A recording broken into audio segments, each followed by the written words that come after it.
lived to be 90. They are of English descent. She married Bradford Ramsey, who was born September 1825. He died 13 October 1899. They lived up in Stone County and are buried in Alco Cemetery. Catherine and Bradford are the parents of our great-great-grandmother, Martha Jane Fox.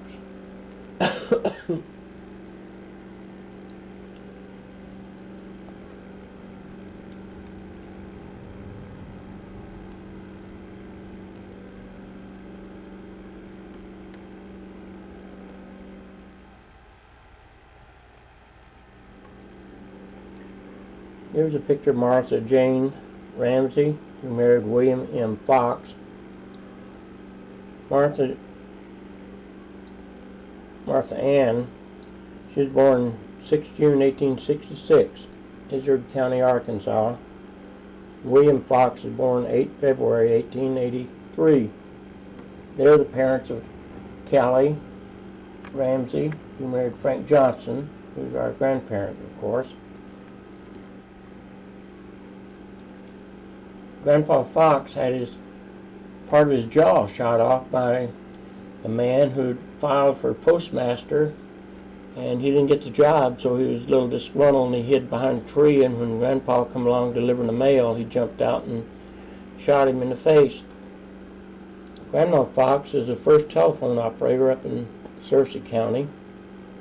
In those days, the postman, he'd install the telephones, and Grandma worked the switchboard.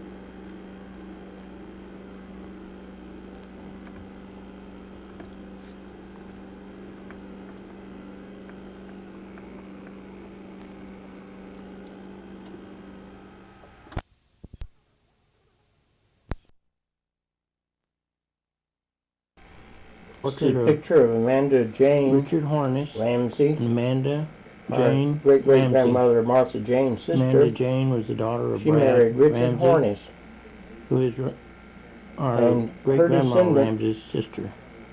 Still live in the Kirkendall homestead up there by Kirkendall Cemetery.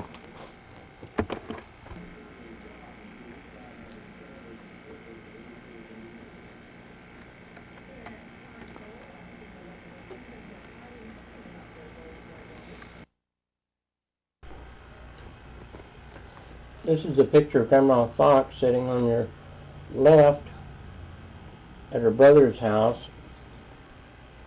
I think it's Jim Ramsey, I'm not too sure, and his wife. The old house sits up in Stone County. I guess they were having to get together there because there's several pictures of Grandma and her sisters made out in the yard. This is a close-up of Grandma. As you can see, she was a pretty attractive lady, and I've always heard that she was very intelligent and very opinionated, or sure of herself, I should say. This picture here is Barry Ramsey and his wife, who's come out to the house to visit. It looks like Grandma and the sister-in-law standing on the back porch, or front porch, over in the background watching. Look at their old leather boots they used to wear in those days, and riding pants on Uncle Ramsey.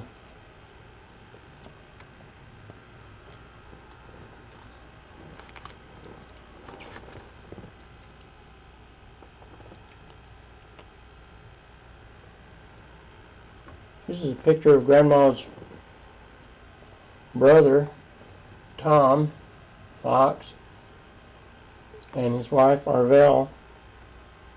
I think it's Arvella. And they still live in the old house there. I guess that was up at Flag, Arkansas. I don't think it's standing anymore.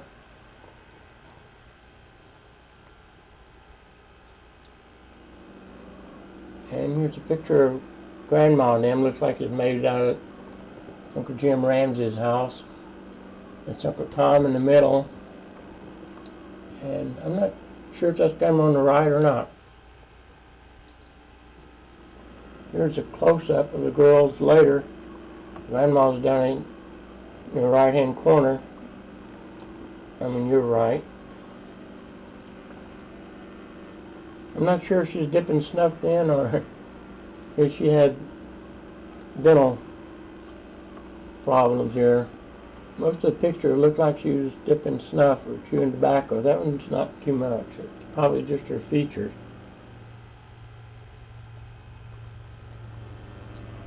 This picture here, I think, was made at the reunion, and we all went up in the hills up by Eliza's house over here at Cedar Creek, I think. If it's not there, it's up at the Barnes reunion. I think that was held up at Crocodile Cemetery up in the hills. I remember I was there, but I don't remember which one it was.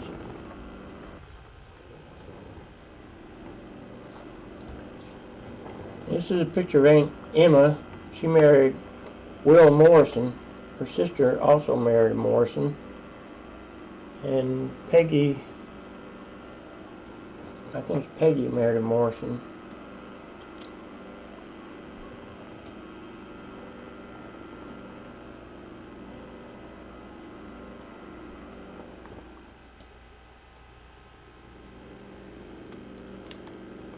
And here's a picture of Grandma Johnson and Grandpa Frank. Looks like they might have just been married then, or maybe shortly after they got married. And got their fancy Sunday go-to-meeting clothes on. Nice quilt in the background.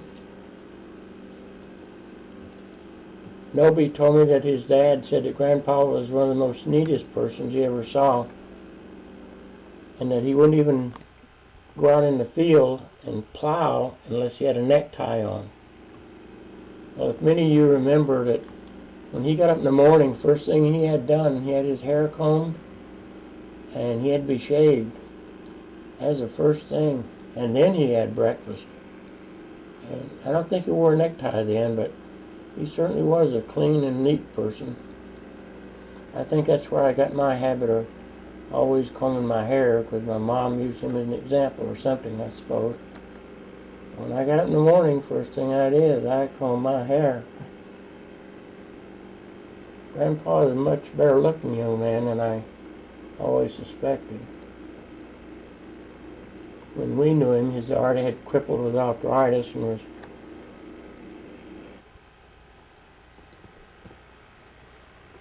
and here's Grandma and Grandma and our mom in the middle, of course the Jewel, and the two twins, Viva and Leela. This is from a real old deteriorated picture. This VCR here helped bring it out a lot better.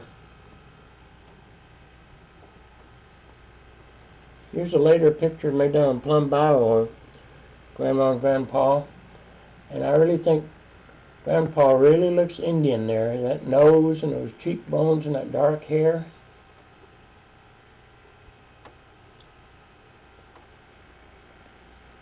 And here's Grandpa at a later period, Grandma. I think they were living over around BB area, somewhere over there at that time. I think someone said on Uncle Andy's brother's farm or something. As you can see, Grandpa was always real thin and in pain. At that time, he was going through a lot of pain. I thought I was going to pick up his old bow saw there in the back. He always had his tools from up the hills with him, the old bow saw and a last. He'd always putting soles on their shoes and pulling out nails, and they started sticking their feet. Here's a picture of Grandma made out Hill Creek in front of Aunt Viva and Uncle Thurman's house. That Aunt Alfie's house is across the street there at that time. All of this is underwater now by Brewer Lake out there.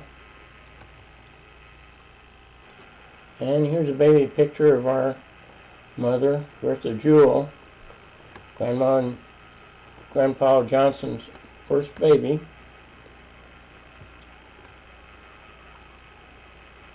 She was a pretty healthy little thing. Reminds you a lot of Ed's Terry.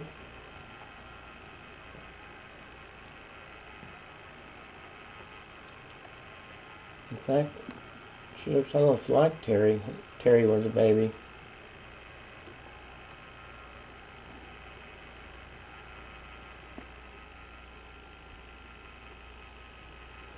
And here's one she looks more like Terry yet.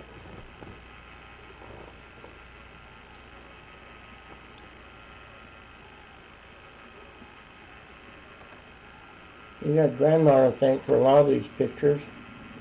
I'd come back on leave and she would give me some of the pictures because she knew all of ours had been burned up. And most of the time when I went to Aunt Viva and Aunt Leila's and Aunt Edith's and Aunt Lois's, they'd dig out some of their extra pictures and give to us. Some of these older ones would run down later. And so we're putting on videotape here so we can share with everyone. I really think that's a well-kept picture here of Mom, considering it was made about 1910 when Mom was born.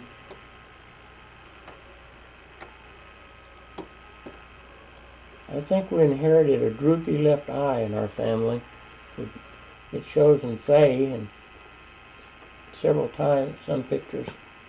Here's Mom and the twins again. And I like this picture because it shows that they might have been poor, but at least they had toys. There's Mom with her doll standing in the middle with a little fancy bow in her hair.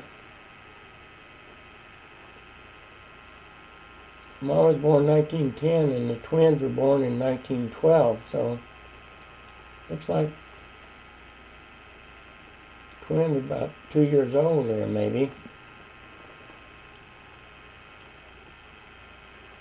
I think it's Aunt Leila on your right and Aunt Viva on your left. I might have them reversed though.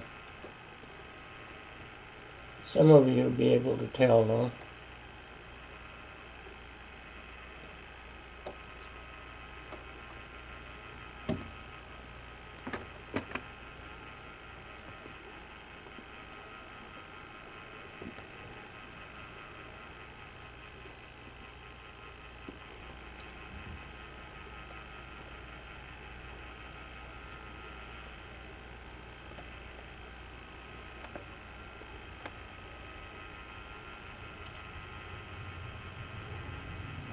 Yeah, that's Aunt Viva there.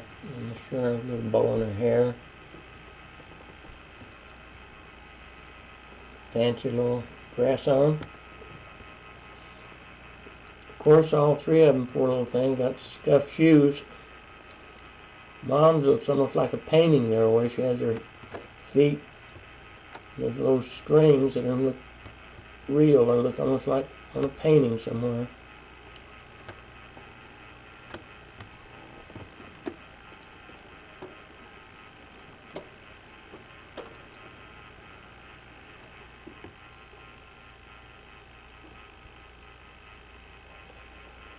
And here's a picture of Mom and her girlfriend. I'm not sure if this is made over at Center Ridge or Hill Creek. I think Aunt Lois said it was made at Hill Creek. And I think Aunt Edith said her friend is Jewel Metzger. I might have that last name wrong, but it's close to it.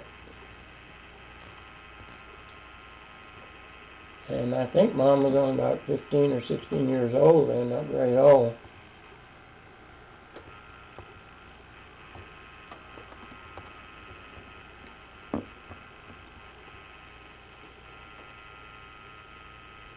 Here's a picture of Aunt Lois and Aunt Leila standing on the bridge. I think this is made over Hill Creek.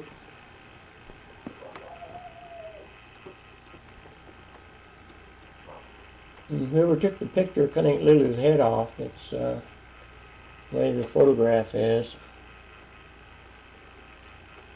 You can see Aunt Lois was a cute little thing. Black hair, short.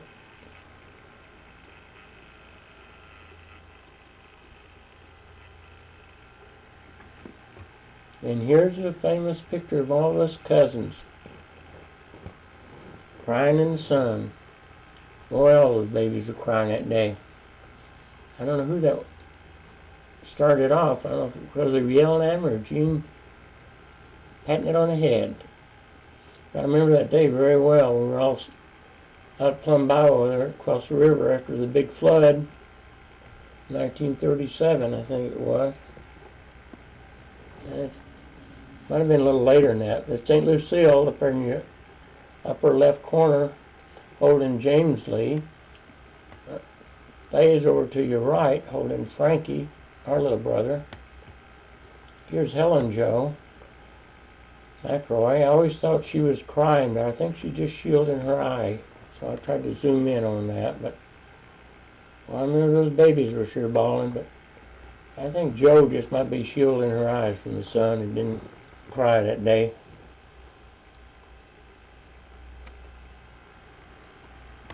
There's Billie Jean Robinson, better known as Jean. I bet she hasn't been called Billie since she's 15 years old. And there's skinny little me in the middle by his chubby little brother Ed, who was 2 years younger. As you can see, he got all the food and shoved me away from the table. Well, I didn't realize I was so small compared with him. But at that time, I could still get the best of him because I was a little faster. I had to. Uncle Henry had us fighting and wrestling every time he come. We had to put on a show for him. There's Pete sitting on the bottom there in front of me. He's holding Helen Sue. You see he's got the old scar on his forehead. It had already fallen and been bruised up then. Helen Sue squalling like that. There's cute little Bobby Lee. Bobby Lee mopping.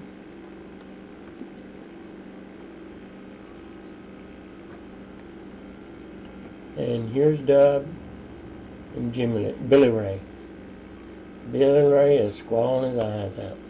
He was hot. He was mad. Sweet little old Dub, just easy going. And here's sweet little old Sue, which she heard all of her life. And she's holding little Reva.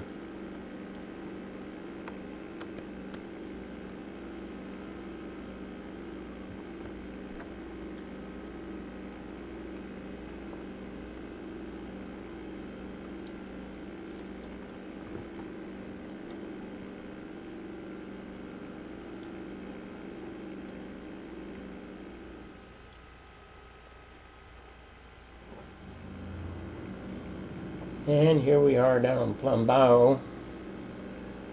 And to start at your left there, it's Cora Sue, and she's holding Sissy, oh, Troy's baby. And there's Helen Jo in the back holding Charlie. And me in the middle, and Bob Lee, and Sonny.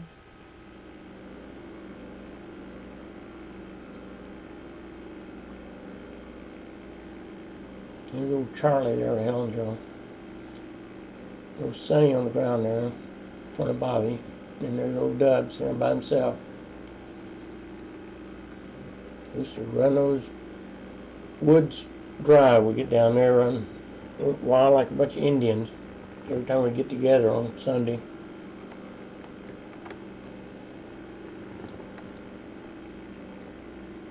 Uncle Thurman, all of them sit under the tree and chew tobacco and spit and talk, tell old stories about the hills. Go in the background there at the left, you can see them sitting under the tree by a big old junk pile. They had all the farm equipment junk there. I used to love to plow through. And here's the cousins at a reunion over by Rose City we had that time. And most of you can see everyone. There's Margaret, Dub, Michael, Jimmy. Some of you can see better than I can. And Reva. There's Helen Joe standing behind Dub, and Helen Joe and then Ed behind them. Andy Jr. standing back there in the back by me. I look like a hairy ape there with a t-shirt on. Standing by big old Sonny.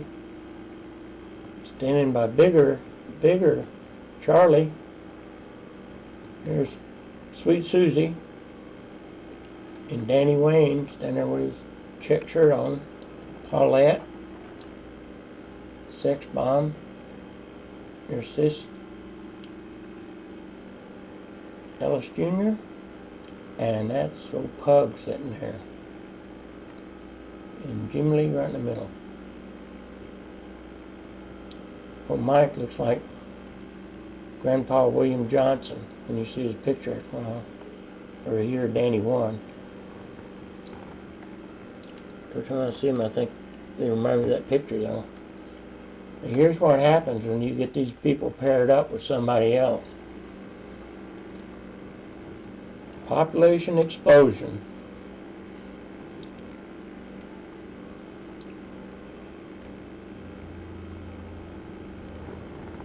Where I'm at, I can't tell half these people here, so I see Uncle Troy right there in the middle with his cap on, the yellow shirt, and camera zooming in so I get a better shot. Here's Helen Sue over here holding the baby, and Corsu by her. Miss Carrington sitting there by her. Bob Jr.'s wife is over here on the end in the middle row. They were very happy to be there that year. Bob Jr. really enjoyed himself. That's him standing in the back there. And by Chad with the orange shirt on, Bob Jr. black jumpsuit. John Lee, Ed's son in white, standing by Sonny. And I forget. There's Michael standing back there. Ellis Jr. Here's Aunt Lucille down in the middle in red. Jim Lee's wife on the end, I think, with sunglasses on.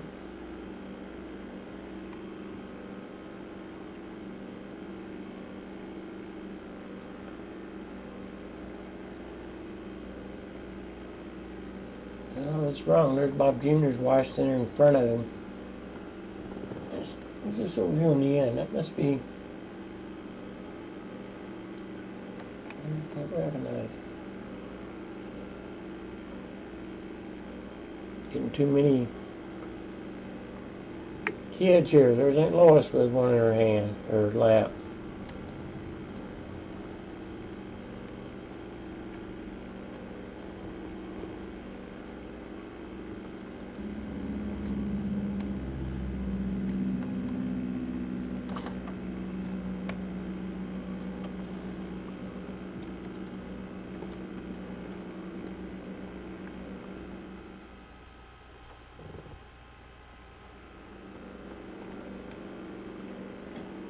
And here's all of our favorite aunt, Aunt Lucille.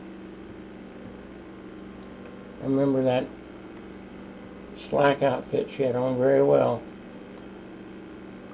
She's one of the prettiest women around England, Arkansas, that's for sure. She had black hair and those red lips and dark eyes.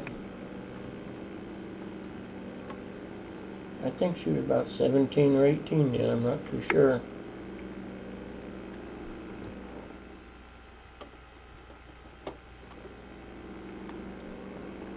And here's a picture of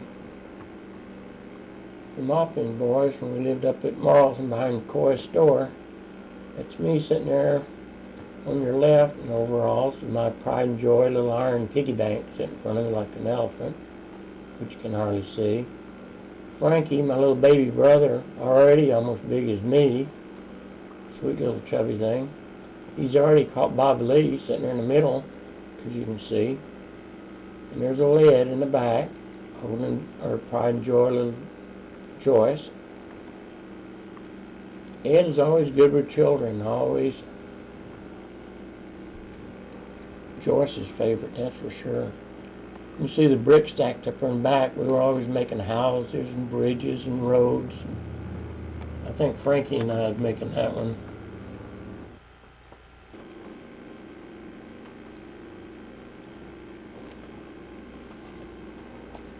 This is the application where great-great-grandma Johnson, Amanda Johnson, filed for widow's pension from the Confederate Army, or from the Civil War. Her husband was James Maine Johnson. He got killed July 24th, 1864, down in Georgia. He was killed by bushwhackers. And this is letters saying that they were in his unit and that they knew him, and that's how he died. And she made out this pension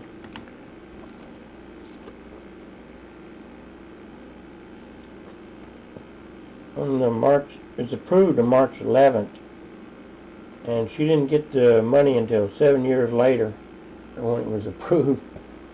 Poor woman. You think we have to wait for government services now?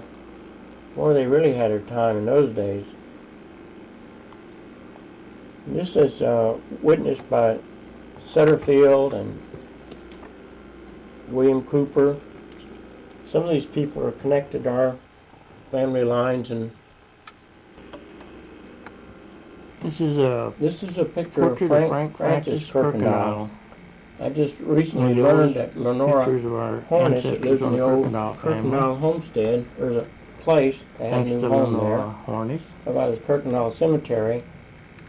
She has this only picture we know of. Is that painted, you think? Francis Kirkendall. From a enlarged from photograph. Lenora, mother was Passmore, mother and father of Passmore, and she is married to Amanda Jane Kirkendall. This is a portrait of Hornish, Richard Hornish and Amanda Jane Ramsey. Amanda Jane was the daughter of Brad Ramsey. Get mine.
We don't have a picture of our great-great-grandfather, John Wesley. Might have been the first one to come to Arkansas in 1850. This is a picture of his wife. She had a long name, Subel Luezon Wilkes Marks Cooper. Her parents was Archibald Cooper and Charlotte, and her mother sometimes known as Charity after the Civil War, and after her father got killed. The Coopers lived where Marshall's now standing.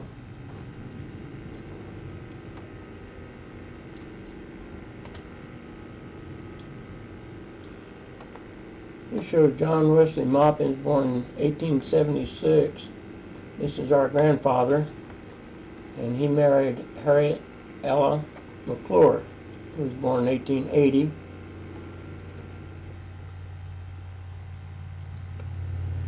Here's a picture of Grandpa John Wesley. He and Grandma were only married a year, and he got killed on their wedding anniversary. And he was buried Christmas Day in December 1902. And Dad was born the following February, the 22nd. So Dad never knew his father. And I think the family resemblance is really striking to Bob and Ed and I in these pictures, with the big ears and the big mouth and the blue eyes. And John Wesley's only sister saved this cape he's got on here in the Spanish-American War, and I now have it.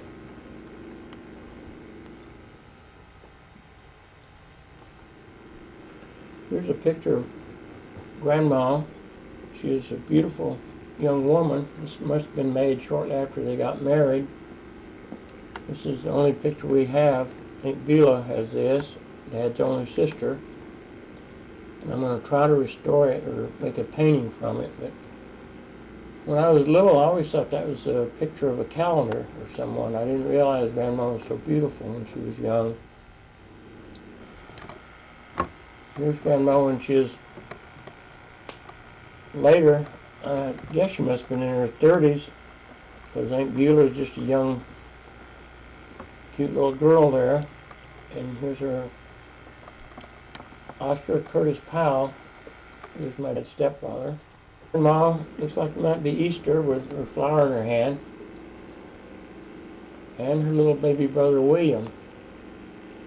They were Irish descent, but in this picture here, it certainly looks like might be some Indian blood in the family. This is our Grandpa John Wesley's brother, Tom. He lived all his life over in Bigelow. His daughter Dorothy now lives in California. And his only son was William, who served in the First World War. This is a picture of our dad, John Wesley. This is made around Oplo, somewhere over there.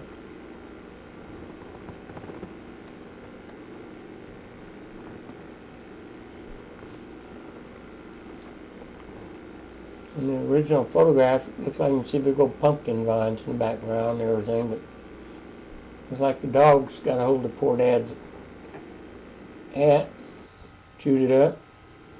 Here's a picture of John Wesley, our dad, when he went in the Army. After he went into the Army, he was sent to the Presidio in San Francisco, California. And from there, he was supposed to go to the Philippines. But the orders was changed, and he was sent to Fort Lewis, Washington. Later, Bobby and I both came through there on our way back from Korea.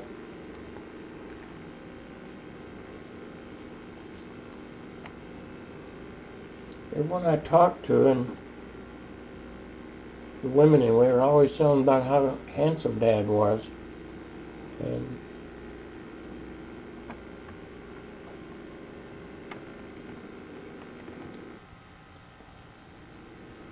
here's Dad on inspection at the Presidio in San Francisco. You can see the officers' quarters and the barracks in the background there.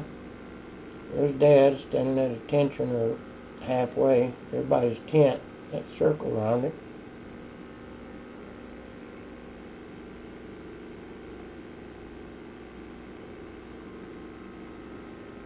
There's no war going on, so there's no danger.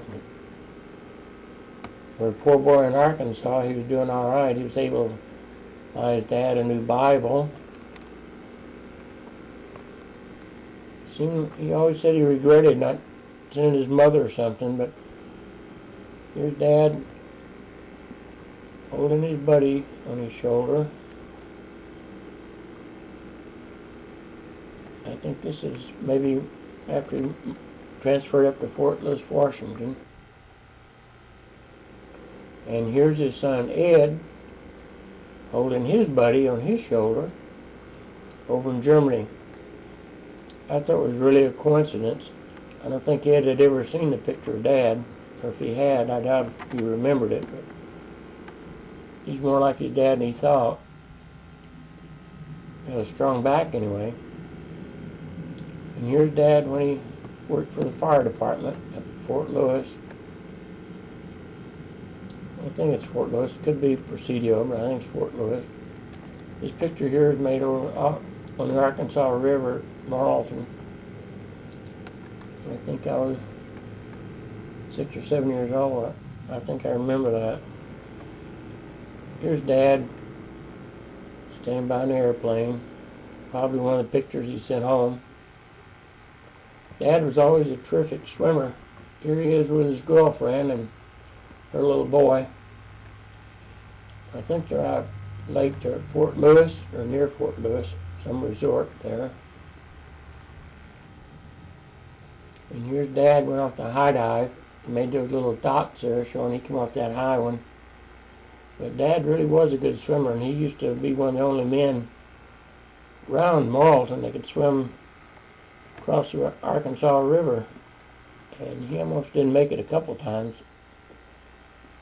And here's Dad and Mom and Joyce. I remember she had little red boots that day. And I wish I had a better picture. They're sitting out in the yard. We live by Della, up by where the Black Ballpark's at and where the stockyards now stand in Marlton.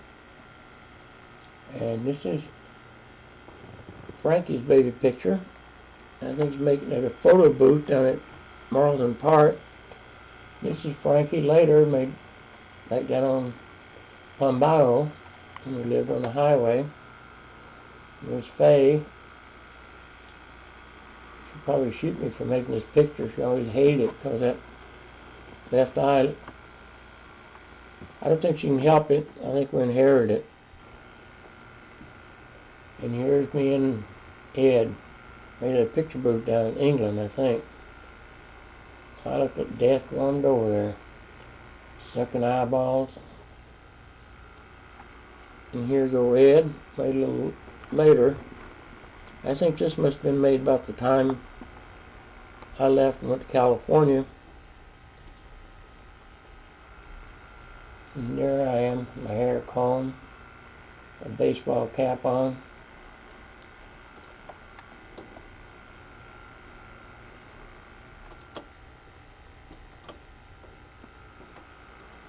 And here's a picture of Faye.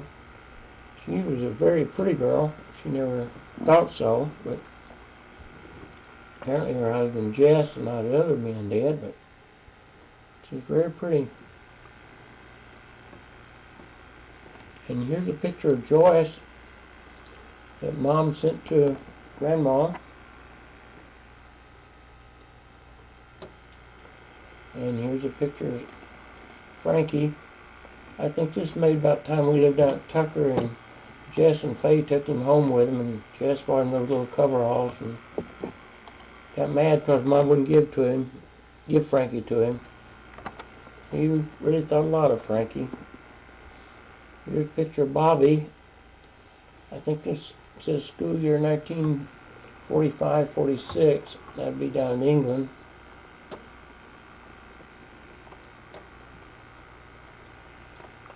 They're down Scroggins Lane, I think. I remember those little t-shirts, you get them 10 or 15 cents. They're on sale anyway.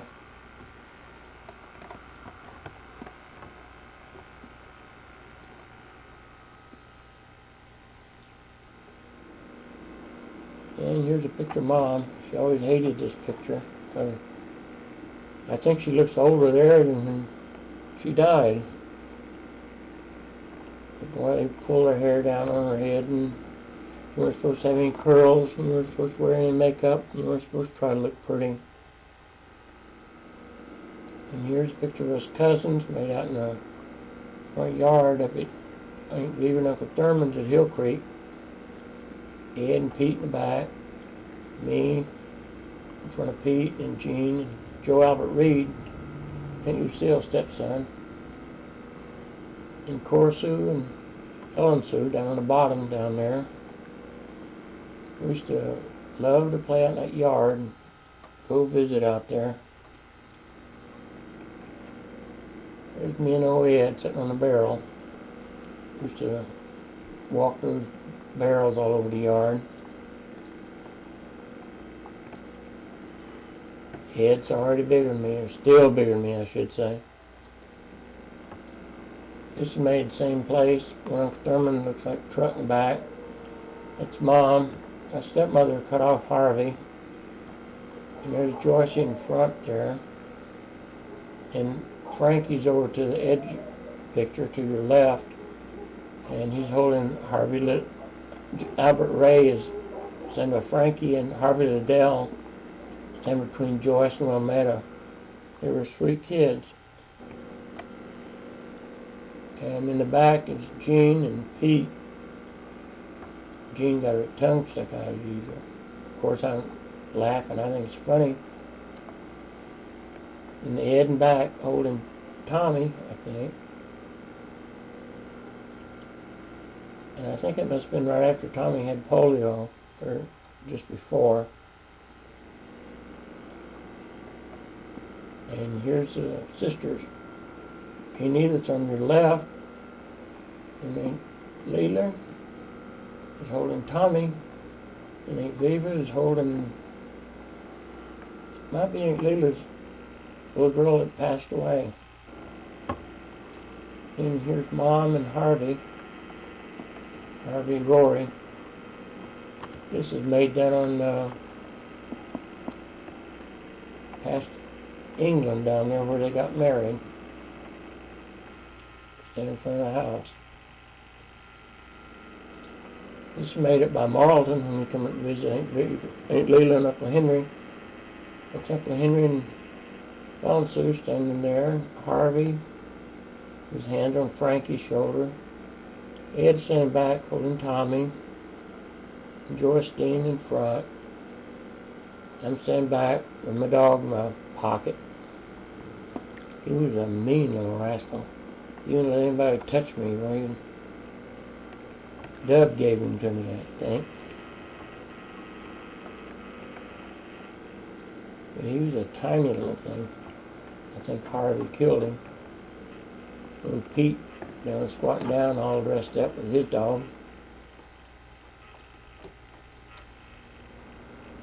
And here's me and Pete out in the country. This is when he lived up by BB on Uncle Andy's brother's place. Pete had about 6 or 8 pet squirrels in a cage on his porch. I really liked that place way out in the woods.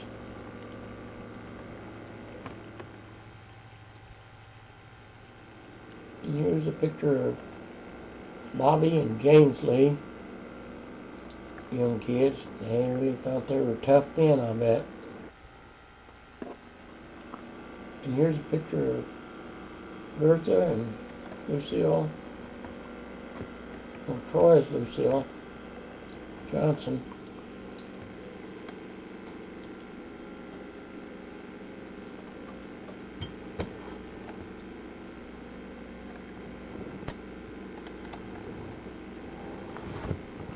This was made shortly before Mom got killed, I think. I think it was made about that time.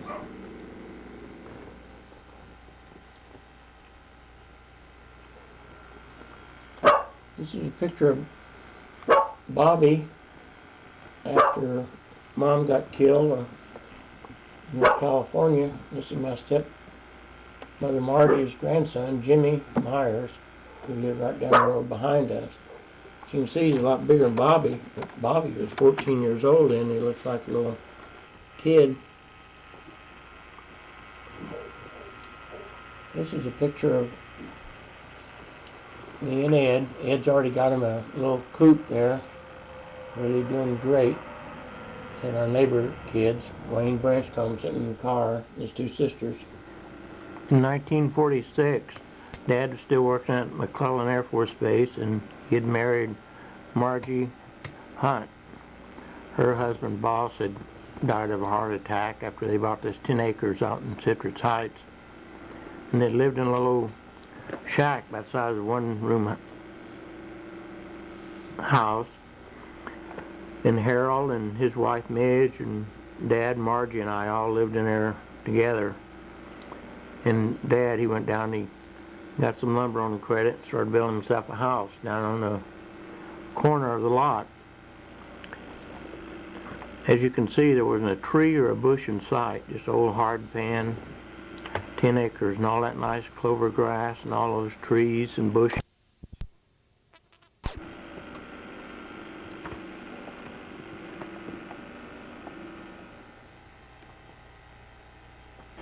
Here's Dad in the car he bought. Gas ration's over, so he was really living good. One of the first cars he ever owned. And of course, instead of going out trying to get him a new one, he got a good old one. And whoever owned it is sure glad to get rid of it, I'm sure. But it's an old Studebaker, and this is a car I learned how to drive in. As you can see, he's got a little more of the house done. Almost got it finished on the outside and everything. And interesting story about old Dad is that if he didn't know how to do something, he wasn't too bashful about going and asking somebody to help him out. So when he wanted to do the plumbing and the electrical wiring on the house, he'd go up the road to Mr. Branchcombe, who was a professional house builder, and get him down there. And Dad would tell a sad tale about how he couldn't do this and he couldn't do that, and Mr. Branchcombe would proceed to do it for him, just like old Tom Sawyer trick.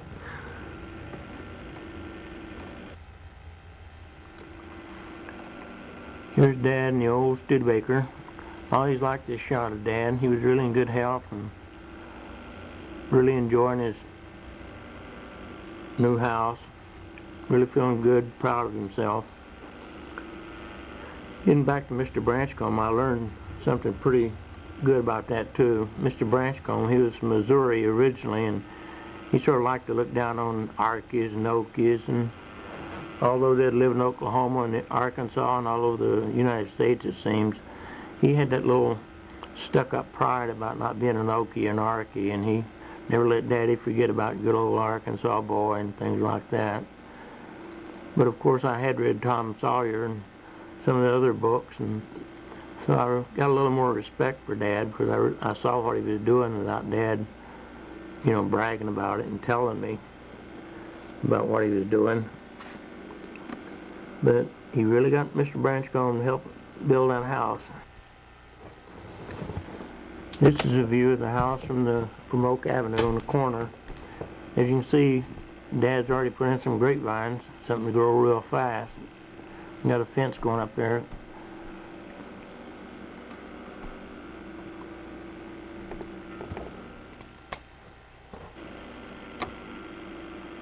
Here's Dad doing some painting on the windows. I can't find a picture of me, believe it or not. I did a lot of the painting, helped out.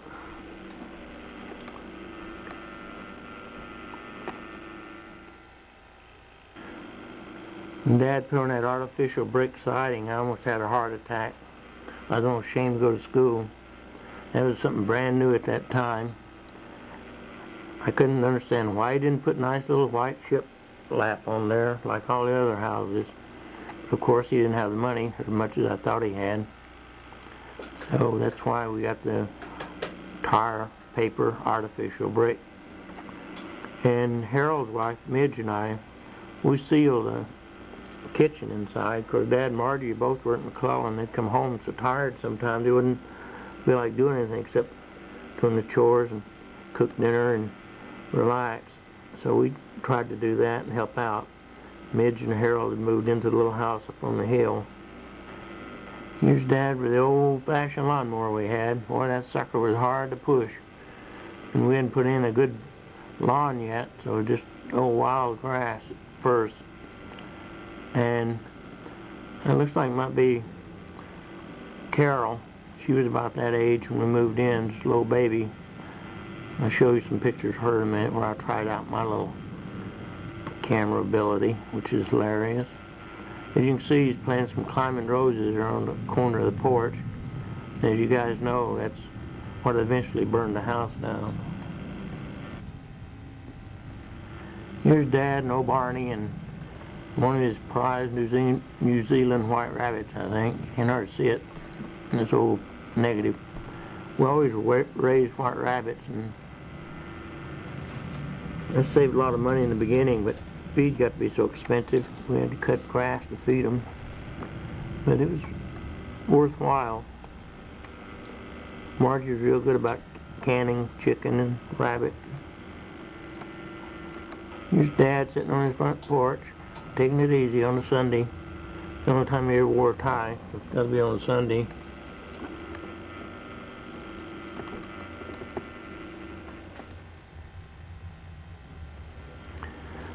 Believe it or not, Dad and Margie both could use that old saw in his hand like a professional.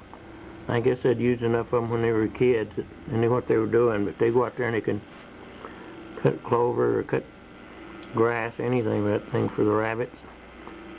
But Dad and Margie both were hard working. As you can see, still no trees in the background. But we went down to the river. Everywhere we went, all three of us always digging up trees and planting around that place.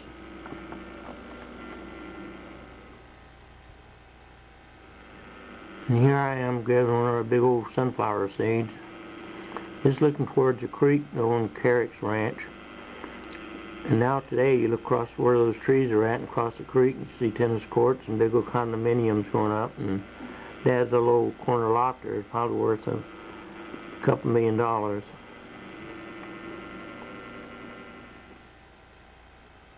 is my fancy artwork. Margie let me use her old fold-out camera.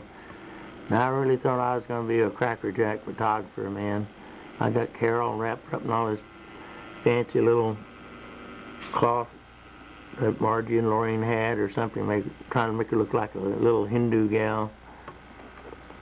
As you can see, that screen door didn't make a very good backdrop. That's the wrong little nudie shot here, especially if you give the kid a little bouquet of flowers to hold. All in innocence, so Margie was standing over my shoulder or sitting in the back door.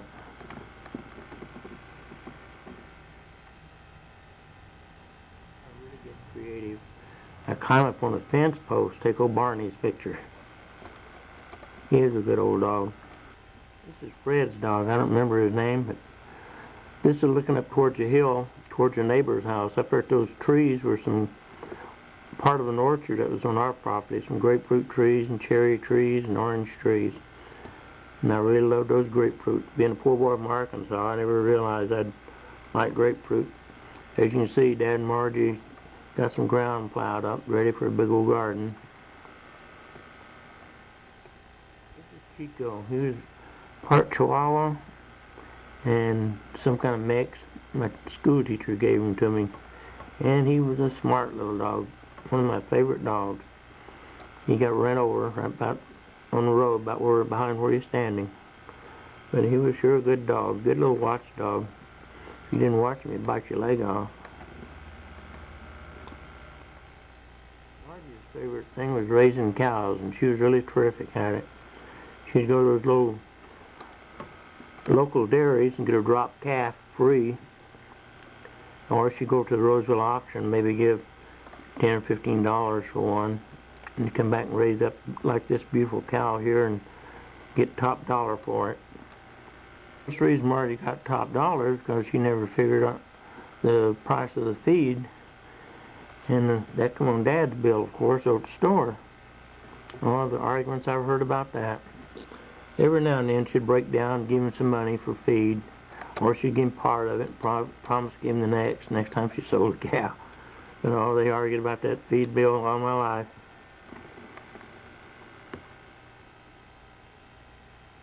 I think this is the calf that Dad and Margie had to go out and help deliver, and I'd never seen anything like that, although I lived on a farm in Arkansas. But Boy, they run their old hand down in there and twisted and turned and helped deliver that calf. And since then, I put it to use here in Arkansas and helped deliver a couple of myself. But I guess when you're young, you learn by watching. I'm sure glad I watched that day. Here's a picture of the old rabbit coops. We used to have about 4 units like this or more, and this apparently Dad, all the others rotted away or something. This all Dad's got left. But at one time we used to have 40 or 50 rabbits. At a time when they'd butcher them and Margie would process them, or would take them up to the store and sell them and use the money for feed. But rabbits sold real good at the local stores in those days, and so did eggs. Margie made a lot of money on those, not counting feed, of course. Dad's supposed to pay for that. This is a few years later, as you can see. Joey's a pretty good sized boy. We got little poplar trees growing pretty fast. Some of the sprouts from those little trees ended up over in Ed's new home over on Parish Way. And we come over and dug them up and hauled them over and planted them in his backyard. And one of them ended up being about one of the biggest trees in the county. When I owned the house, they had a guy from UC Davis come out there and measure it and take pictures of it. It was just so healthy and big.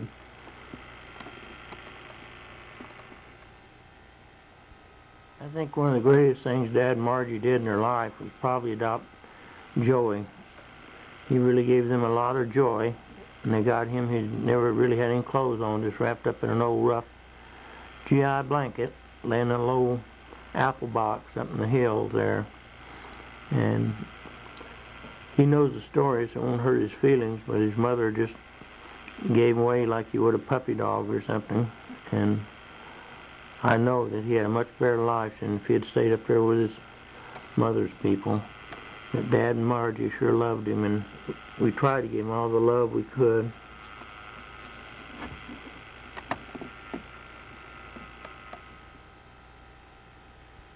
Here's Joey and Carol. There's those rose bushes growing on the porch there. It's going to burn down. Here's Ed, Tess, and Dad and Joey standing in the front yard.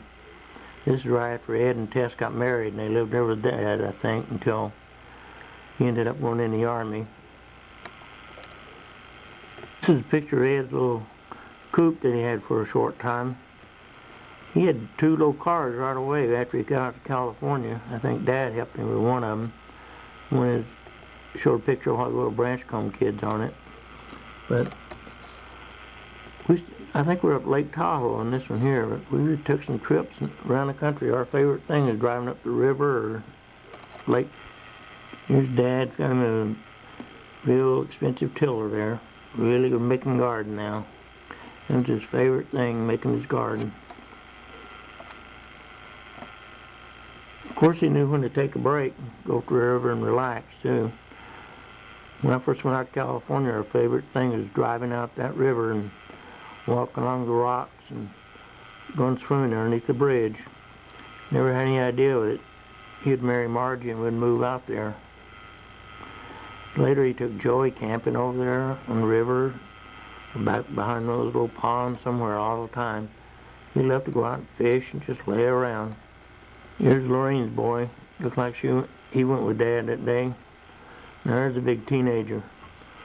That's Carol's son, Carol's son. Or Lorraine, I mean. I would say Carol. This picture of me sitting there in front of Rainbow Bridge, and that's where he had standing over there. After we got out to California and he got in his car, man, we really thought we was going wild. We drive all around.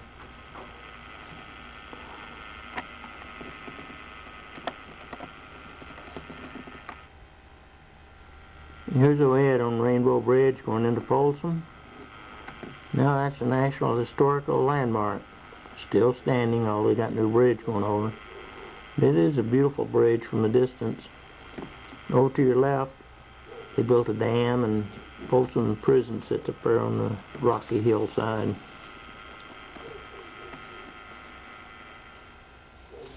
How rugged that river was in those days. That water was clear as a bell. but a swift undercurrent. Those prisoners, they'd jump off that cliff. They wouldn't live to get down the Rainbow Bridge.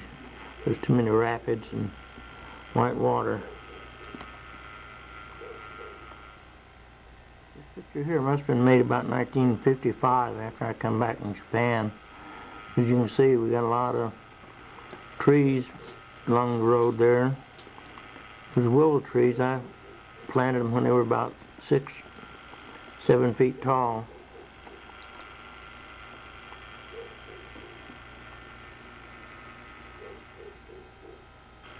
Dad.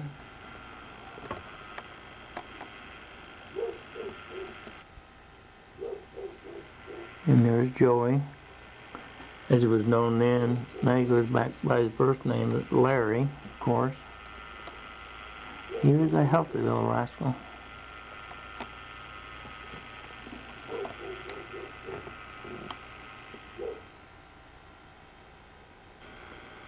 Here's Joey and Carol, one of the dogs. Anytime you go around the Moppin's house, you're going to find a dog or two. It's Carol.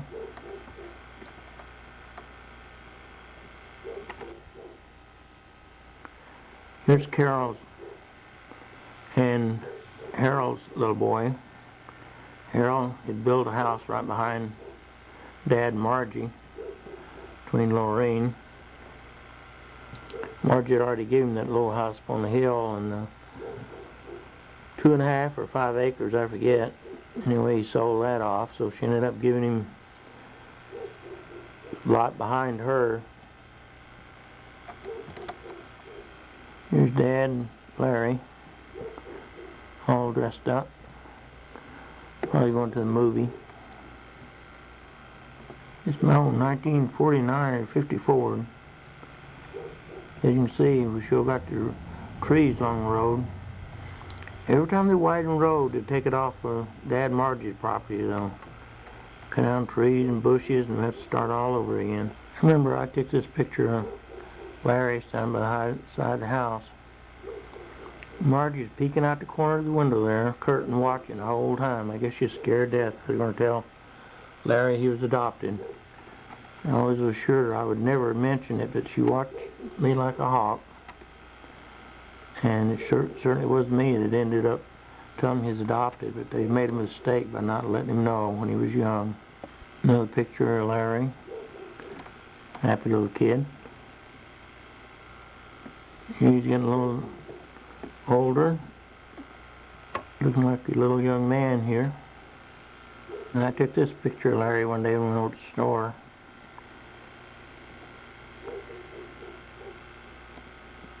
If I'm not mistaken, this was made about the time their house burned down. I remember I bought him a new bicycle about that time. Here he is, all dressed up, in a little suit, hair all combed. Really handsome little guy.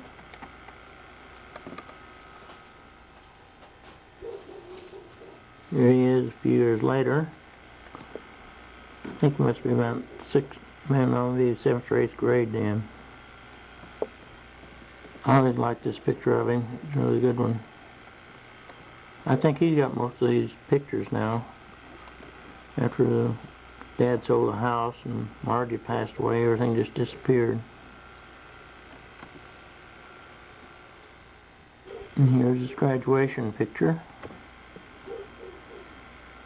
I think it's a graduation picture. Here's a picture of me and Judy at William Land Park. She was Peggy's girlfriend, and I went with for a long time. She lived in Orangeville. I forget her name now. We never really got along that well. I think she was a little too stuck up. She didn't think I was good enough for her. Here I am practice kissing with Peggy. She is my #1 heartthrob. Our mind just seemed to be the same. We could get along for hours, and we really communicated. We both kissed pretty good, too. Picture of Peggy Oldham. I carry around my wallet for something like 25 years, maybe. She was a beautiful girl. I bought her that red knit. This picture of me and Darwin Healy made that old penny arcade.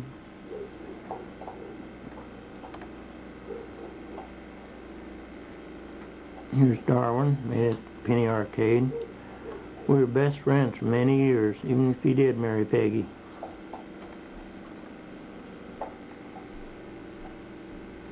Here's a picture of Ed, me, Faye, and Bobby in Faye's backyard back here in Arkansas. Came back here in my old 49 Ford convertible. Man, I was proud of that car.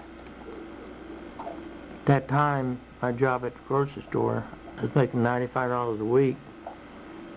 I think Dorothy was making about $45 back in Arkansas for the same type of work. Well, it looks like Uncle Henry squatting down there in overalls. James Lee standing behind him with his arms around him. And I'm not exactly sure who that is with Bill Kaplan standing back there.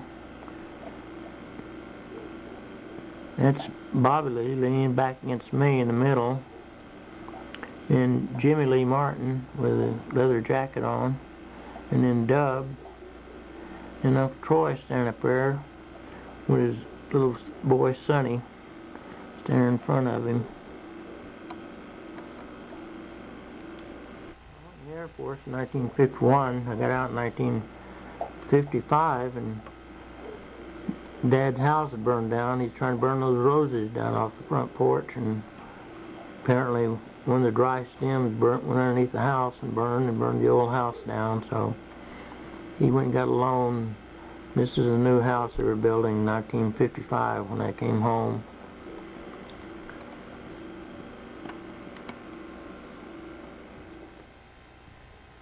Dad had carried insurance for years on that old house. And of course he thought, well, it's just a waste of time, so he canceled the policy without telling Margie about it.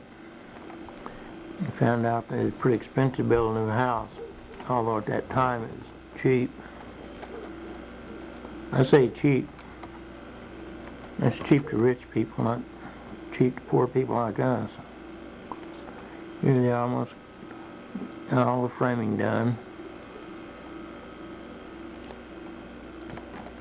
Here they got the new house done. And Dad's real proud about this. As you can see on here, he wrote on here, John Moppin in his new house. He sent us back here to Aunt Mag and his cousins down in Alameda. And he had a right to be proud of it. It was a nice little 2-bedroom house. Payments he could afford. Nice bath. There's Larry out in the front yard playing in his new house. Here's Carol playing with Larry out in the front yard.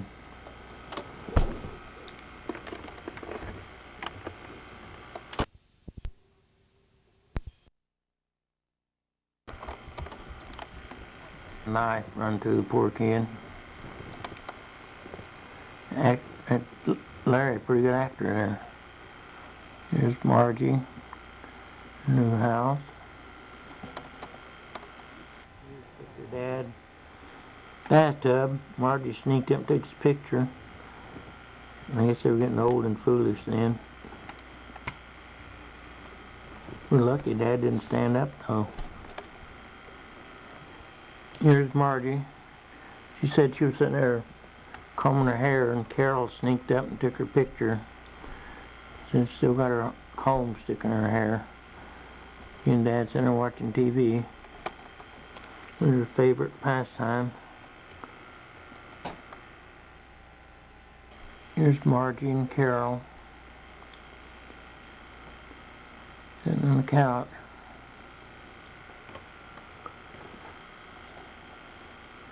Here's Margie, her hair all plaited and done back up.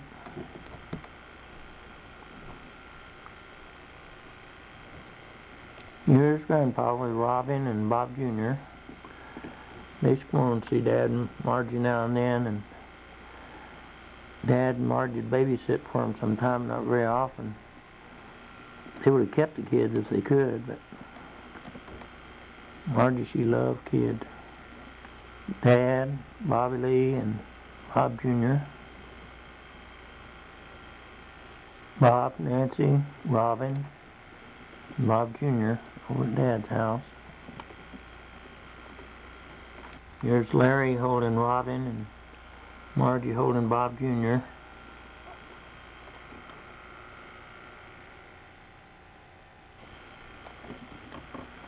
Here's Dad and Margie out in the front yard.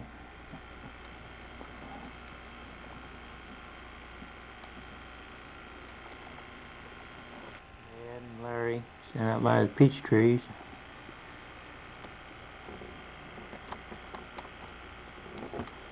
Here's Larry, Debbie, and Ed. Look, got a handful of kittens. Well, you always find a few cats around our house over at Dad and Margie's. They love cats. Here's Dad, Larry, and Debbie sitting out by his rose bushes. Later he had rose bed back there by that whole area behind him there. Really pretty. Dad's sitting out in the corner of the yard.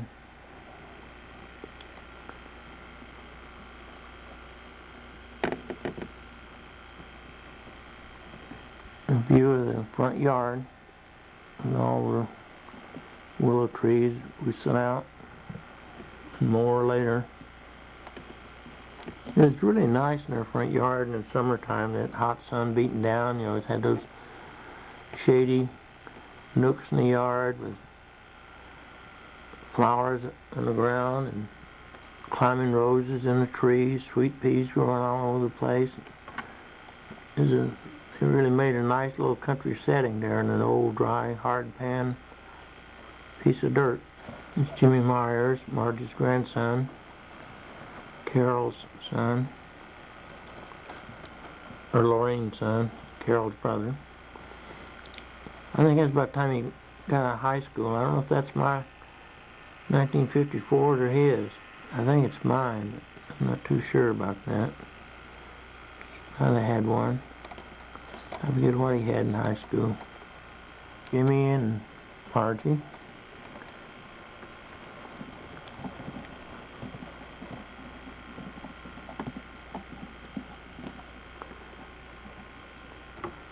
Old Jimmy grew up in our house, I think. He probably lived down there at Grandma's house more than he did at home. Dad and Margie. Putting on a little more years there. 1968, Faye came to California with me to pay a visit. And I had a long reunion with Dad. She really enjoyed the trip. Good thing they got recontacted. He made a couple trips to Arkansas after that. But he always loved Faye and lost contact with her and didn't think they cared anything about him. Margie's feelings really show in this picture. He could hardly stand Faye. Just the idea that Dad wasn't her really dad, and she didn't want him to have a life before he met her, and it's all she could do, just be polite. Normally she was a sweet person, but she could be distant and cold and vicious when she wanted to, as we all know.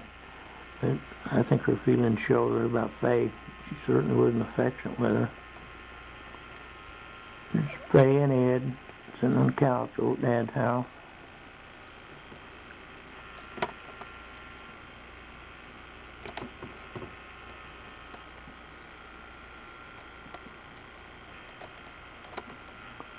Here in 1964, here's Larry with Carol's little boy Kenny. 1967, Dad and Larry. To me, Dad looks like he's got that proud, here's my boy look, you know. And Larry, like most teenagers. Well, let me back up here and catch up with some of the older pictures of Harold and Lorraine. This is Midge and Harold's baby girl. She was born after Midge decided to leave Harold and went back to her mother's place on Folsom Boulevard in Sacramento. Always liked Midge. She was really a sweet girl, and she loved Harold a great deal, but Harold was just irresponsible about work and couldn't hold down a job, didn't try, went in the Army, went AWOL and all that stuff. And she just finally got a divorce while he was in the Army. I never heard any more of Midge and the baby. I'm sure Margie tried to keep in contact with the granddaughter, but I don't know.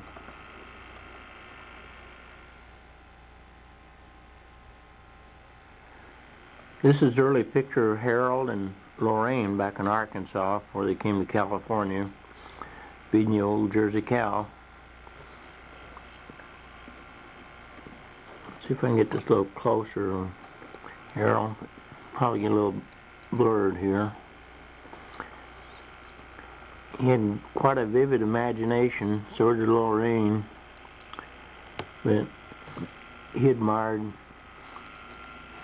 Jesse James and Hitler and strong people like that, and always tried to appear as a mysterious person. He looked a lot like Earl Flynn in his later years. It's a terrible shot of Harold here, but it's the one I have of his younger days. He had blonde curly hair, high forehead, and like I say, he looked a lot like Earl Flynn, and he liked that comparison, and he used to take advantage of it. I think he was married the first time when he was 16 years old, and her parents had it annulled. This was in California. And then he married Midge just shortly before Dad and Margie got married in Sacramento.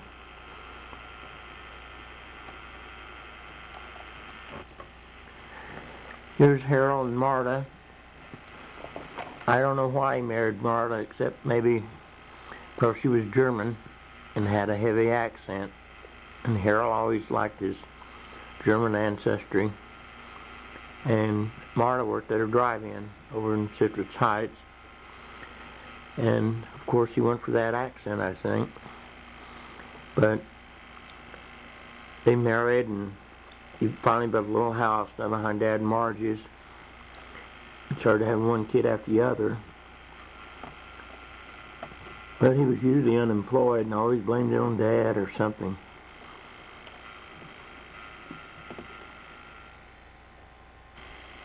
There's Harold's two cars. He really had a hang-up about having big flashy cars. I remember Dad and Margie went down and helped him buy his first car when he and Midge were married. And he had to have this huge Chrysler, big thing. And Dad tried to steer him to a bit more economical and reliable one, but he wanted that one, and he had nothing but trouble with it. Fuel pump, something was always going out on it. Here's Harold and one of his boys. Harold's favorite thing was he'd park the car over the hill before he got to the house on Oak Avenue, and then we'd walk down, and he would throw a fit, pretend to really be mad and hot and exhausted and looking for work. Damn car broke down again and all that. And of course poor Margie would offer to give him some money to have his car fixed so he could find a job. We'd take the money and he'd go back and hop in the car and take off, drive around. He really had no job prospects. It really didn't look that hard. Made me feel so guilty by being in on it and not telling Margie. I finally stopped wanting to run around with him or getting conned into it. We didn't have any argument or anything. We just sort of grew apart. I didn't like his method, although I knew Margie just practically smothered you trying to run your life. Here's Marta, a couple of boys, and Joey. I don't know where Harold went to, somewhere down the Bay Area, and Marta moved to another place, and he wrote Margie a real mean letter telling her to sell his money and sell his place and send him the money, or he'd never see it again and all that stuff. And so they sold a little lot and house. And she sent the money to him. So there's another piece of their 10-acre plot gone.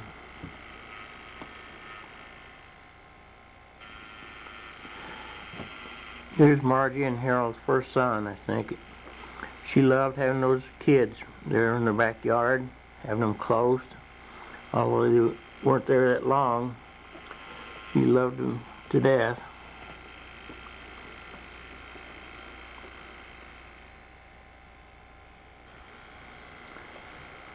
Here's a picture of Harold's little boy looking towards Lorraine's house there in the background.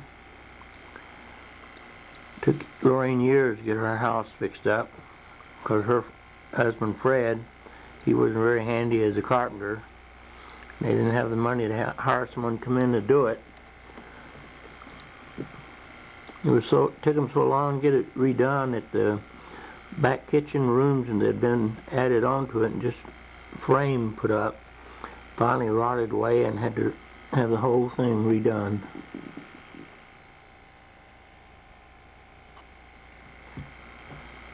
I'm not sure if this is Ed with the airplane or not, but supposedly it was Harold's, and he had it out to Lincoln Airport. I'm sure he had some kind of con game going with somebody because he certainly wasn't in a class with an airplane. I think he probably pretended to be a spy or CIA or something. Here's Harold, the airplane. Somebody, I don't know who that is. Might be her cousin Ernest, Malameda. But Carol always had something going like that. One time, Ed came over the hill down towards the house, and Harold and Marta was out in the backyard of our place. Harold's dressed up in military uniform with a sword, an old Civil War sword, by the way, I think, that he had, strapped on and a big old sash over his chest with all kinds of fake medals, and Marta was all dressed up. Anyway, they went running in the house, naturally changed clothes real fast. Went in, they were just sitting there nonchalant like nothing happened in everyday clothes. But he used to send letters over to Germany to her folks, and he was always Harold von Camp, so-and-so Hunt, von Huntsman, all this, like he was some kind of German royalty descent. He used to crack me up.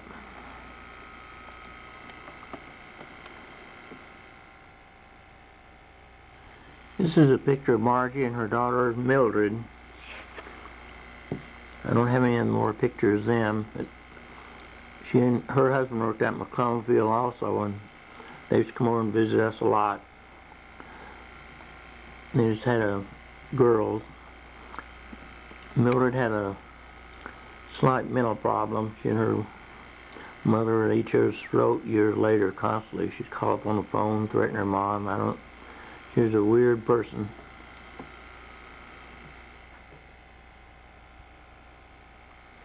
This is Orva, Margie's oldest daughter. She lived down Long Beach. She bought some older little chicken houses and buildings and converted them into apartments. Did very well. Built her a nice home. I think she owned a whole block there. And that's her adopted daughter, the only child.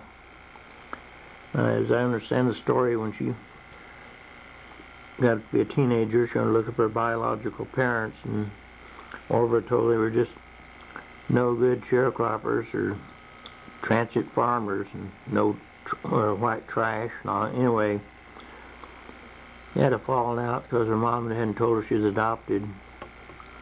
She split with some guy.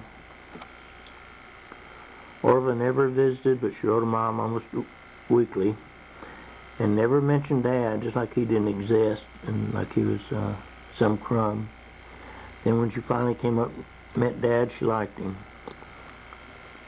Said she regretted not ever coming up and meeting him before.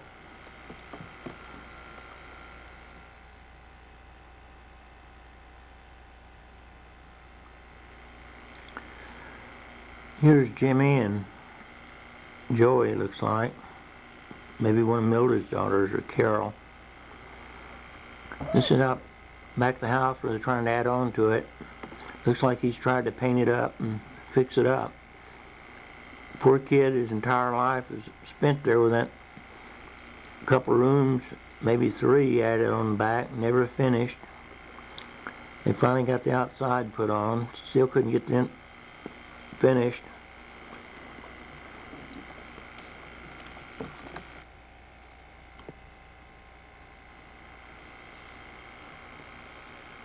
This is Lorraine's husband, Fred. I always liked him. He was a real friendly guy. He might have been a little mentally slow. He loved to fish. I think that old car there's one Harold used to have.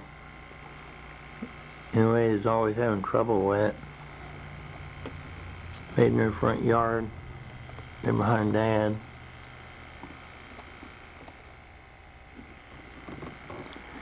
Here's Lorraine, her modern kitchen. She's finally got her house in order.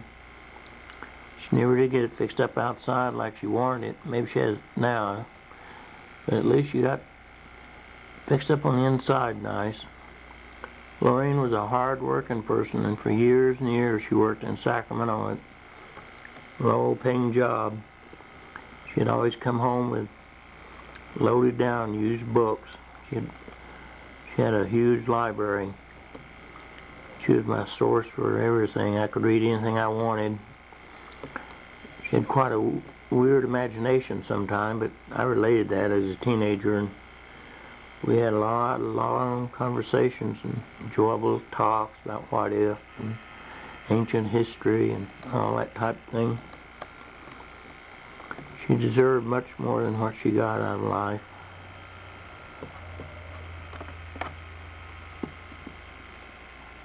Here's Carol and Margie. Carol and I were always close. She used to write me letters and talk to me quite a bit. One of the young airmen at Mather Air Force Base met her about this time, and he really fell for her. She was only 14 years old. He couldn't believe it. He wanted to get married. Said she was brilliant. I never knew Carol was brilliant, but he sure thought she was something.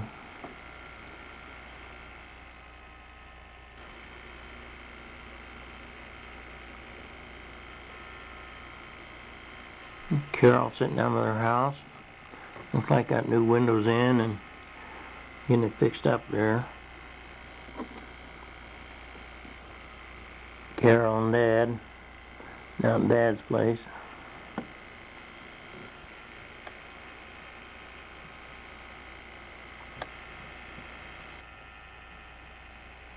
This is Fred and Carol's little daughter Sherry. I don't know who Sherry's father was. I was in the service and gone. Never met him. Lorraine, of course, loved her granddaughter and just took over raising her. Carol almost had to treat her like a sister because Mom just literally loved her to death and took over.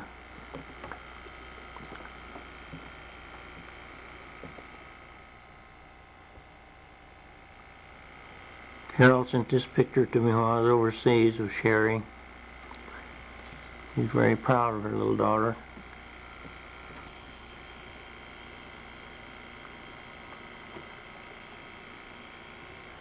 There's Sherry and her loving grandmother, Lorraine. The new doll there. Lorraine could make the best pies in the world. Her lemon and apple pie, she'd make them about 6 inches thick. Crust just melt in your mouth. They used to tell her she'd open up a restaurant, just pies and coffee, she'd make a fortune. And I'm convinced if she'd had someone to help her about the time the fast food market started out, that she'd probably ended up a millionaire. Because she really had a unique cooking ability. And very intelligent. Too bad she didn't get into that line or try to market some of her ideas. This is Kenny, Carol's little boy, when he's 3 years old. He's a handsome little boy. He's always crazy about me, call me Uncle Johnny. I've got quite a few movies of him and some slides somewhere I'll have to dig out. Carol married some tech sergeant over in McClellan Air Force Base. After Sharon and I got married, that marriage didn't last. I got a divorce. I lost contact with Carol. Last I heard, she was married to a psychologist and living in Southern California, in LA, I think.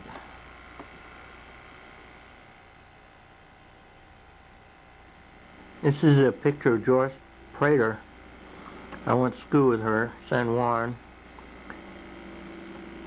She was Ed's girlfriend for a while. She really liked him a lot. She was one beautiful girl. A little wild at times, but we used to hang out at Will's Point, the old dance hall he built down there at Del Paso Heights, and really had some good times down there. She and her girlfriend went off and went to Oklahoma one time. She was one of those kind of gals. Wasn't afraid of no guy going. She knew how to knock them down if they got out of line.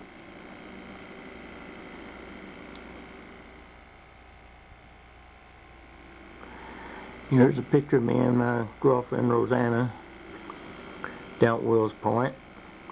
Lola Oldham's son-in-law ran the picture booth, and we'd be so loaded you could hardly walk, or I would be anyway. I hardly remember the pictures.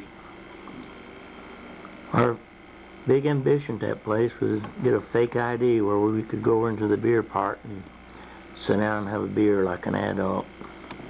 Always got caught and turned down, but there's always plenty of beer out in the car. This is Peggy and Darwin Healy at the park down at Wills Point. We were really lucky in those days. We got to see all the #1 country western stars like Lefty Frizzell. And saw Hank Snow and heard Moving On before it even made a record, I think. It's a huge, enormous place. It would be packed to the rafters. Peggy's mother, Lola, and her Aunt Clara used to love to go down there with us. We'd take them down there and dance.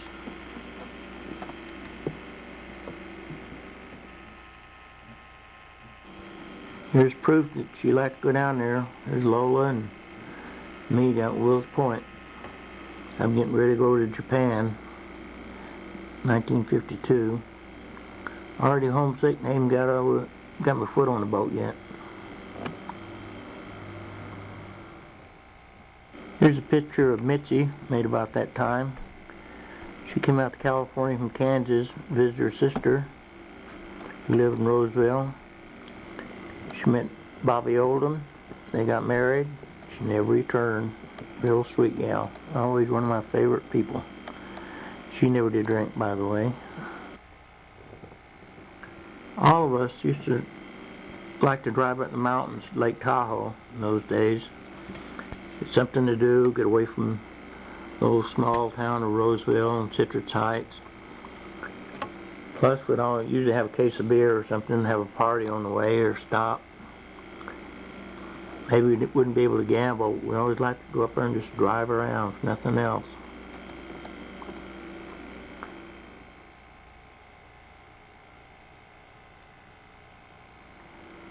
Oh, this is a monument to the Donner Party, in case you didn't recognize it. I just take for granted everybody knows what it is.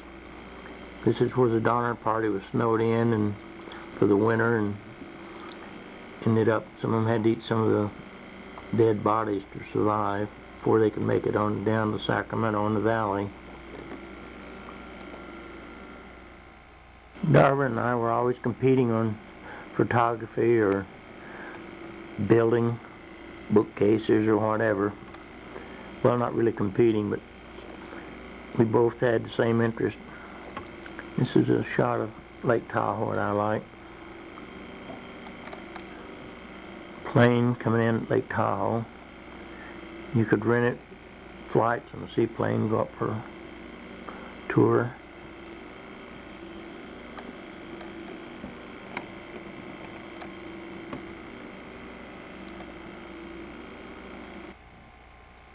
One weekend we went up Lake Tahoe, and I had a date with a girl in Roseville. I forget her name now, but she was telling us her dad was an architect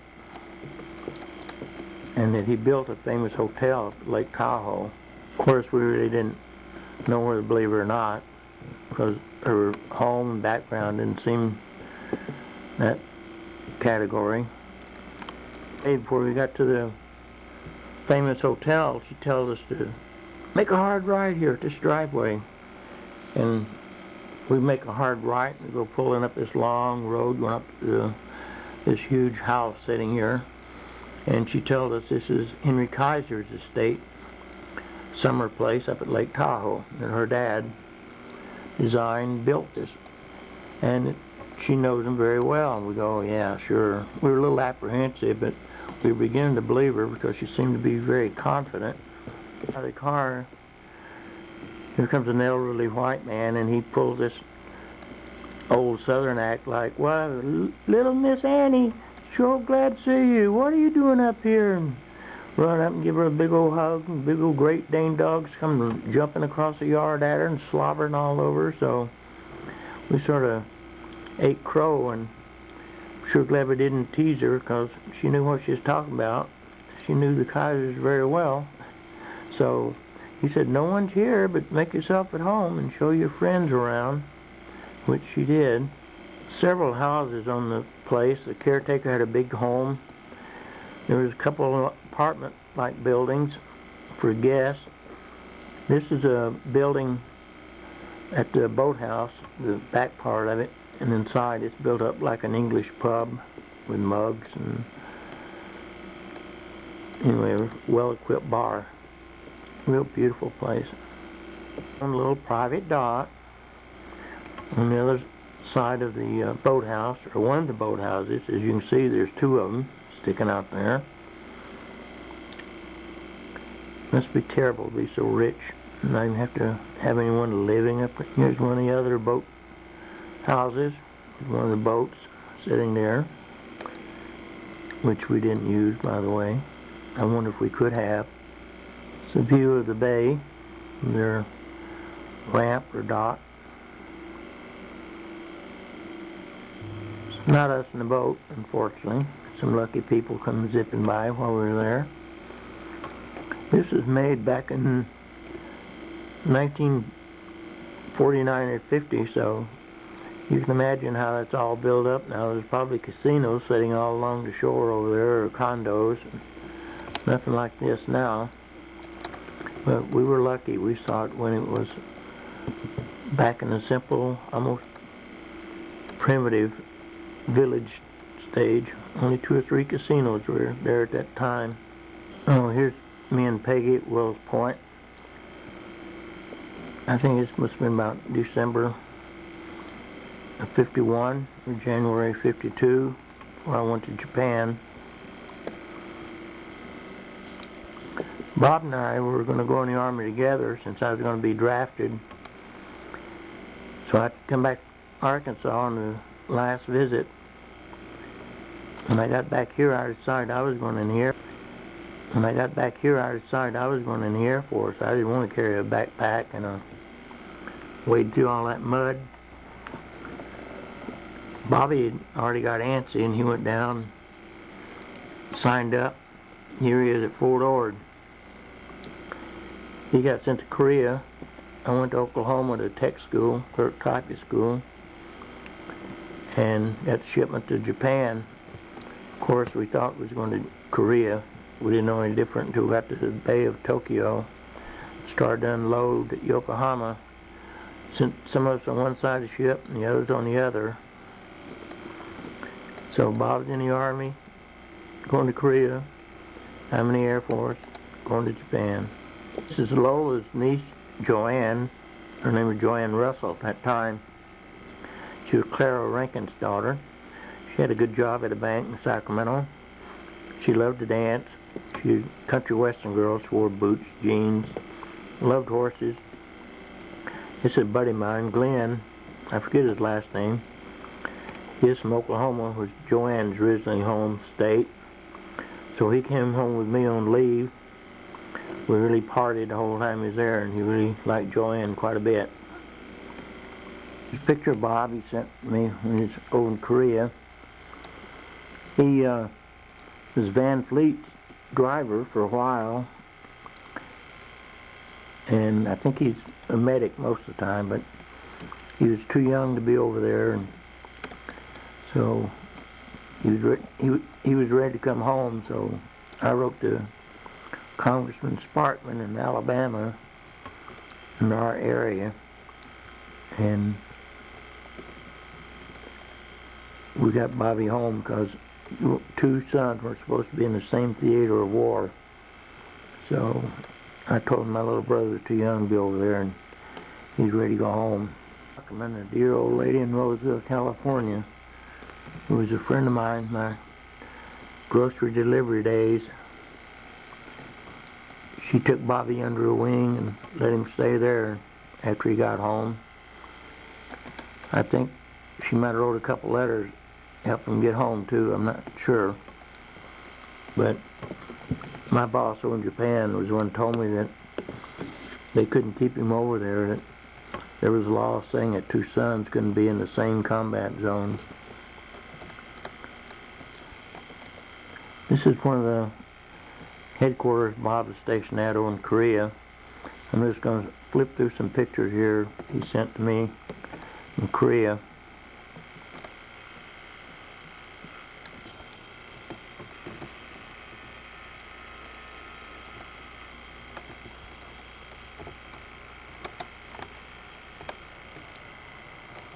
Typical of three-wheel vehicles they used over in Japan, Korea during that period of time. People still use the ancient ox cart.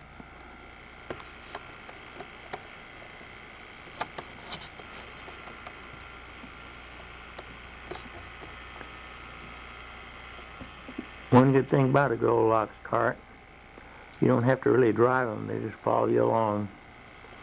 It looks like honey buckets there where they clean up the toilets and take it out to fertilize the fields.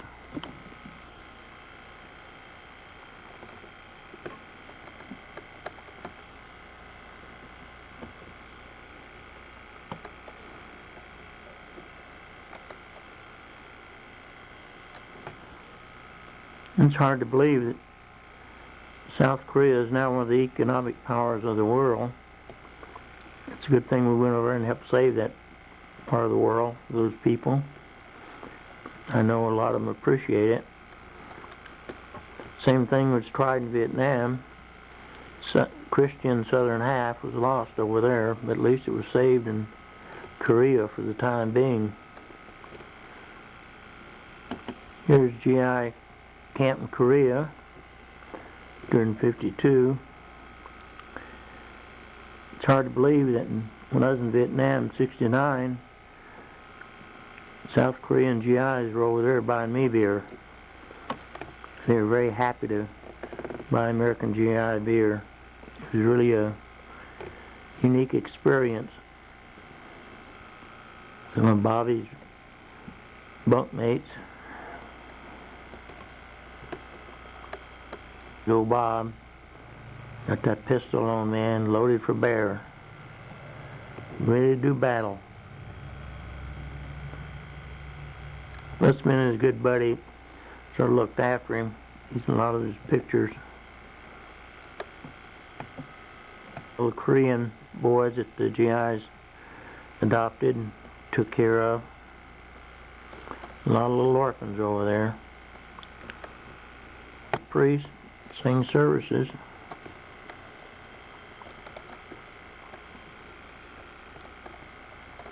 Bob getting a haircut. I think it's Bob.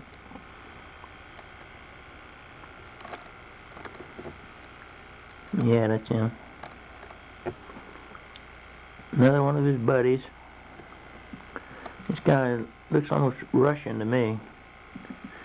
He must be from Wisconsin or somewhere. There's my imagination. He's loaded for bear. Another guy fully armed. And his buddy. You see all that mud there?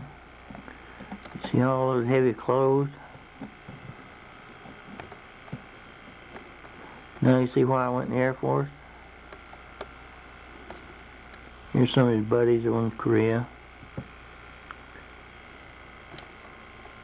Here's old Bobby over in Nagoya, Japan. Come over to see his big brother on leave. I think he spent most of his time sitting around our day room playing cards. He loved playing poker. Believe it or not, he criticized his brother for drinking so much rum and mixed drinks. He didn't drink very much. I was really proud of that, really. These pictures are made near the Kamaki Air Base there in Nagoya, Japan. It's about 10 miles out of the city, I guess, something like that. Of course, now it's surrounded by the city and all built up, then returned to the Japanese. This is me standing in front of the old farmhouse, traditional thatched roof. Seeing a flag out like this in those days is unusual because our armistice really hadn't been signed at that time. But the Japanese were very friendly. And if they were super patriots like this one, they never said anything, except maybe on May Day parades when the communists get out and march up down the street.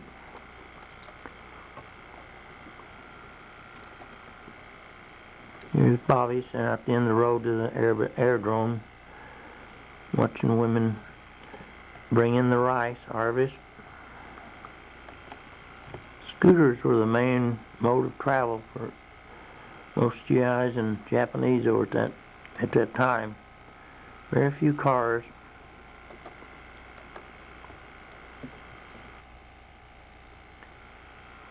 Here's me and Bob sitting outside the base operations. He's getting ready to get on his plane and go back to Korea.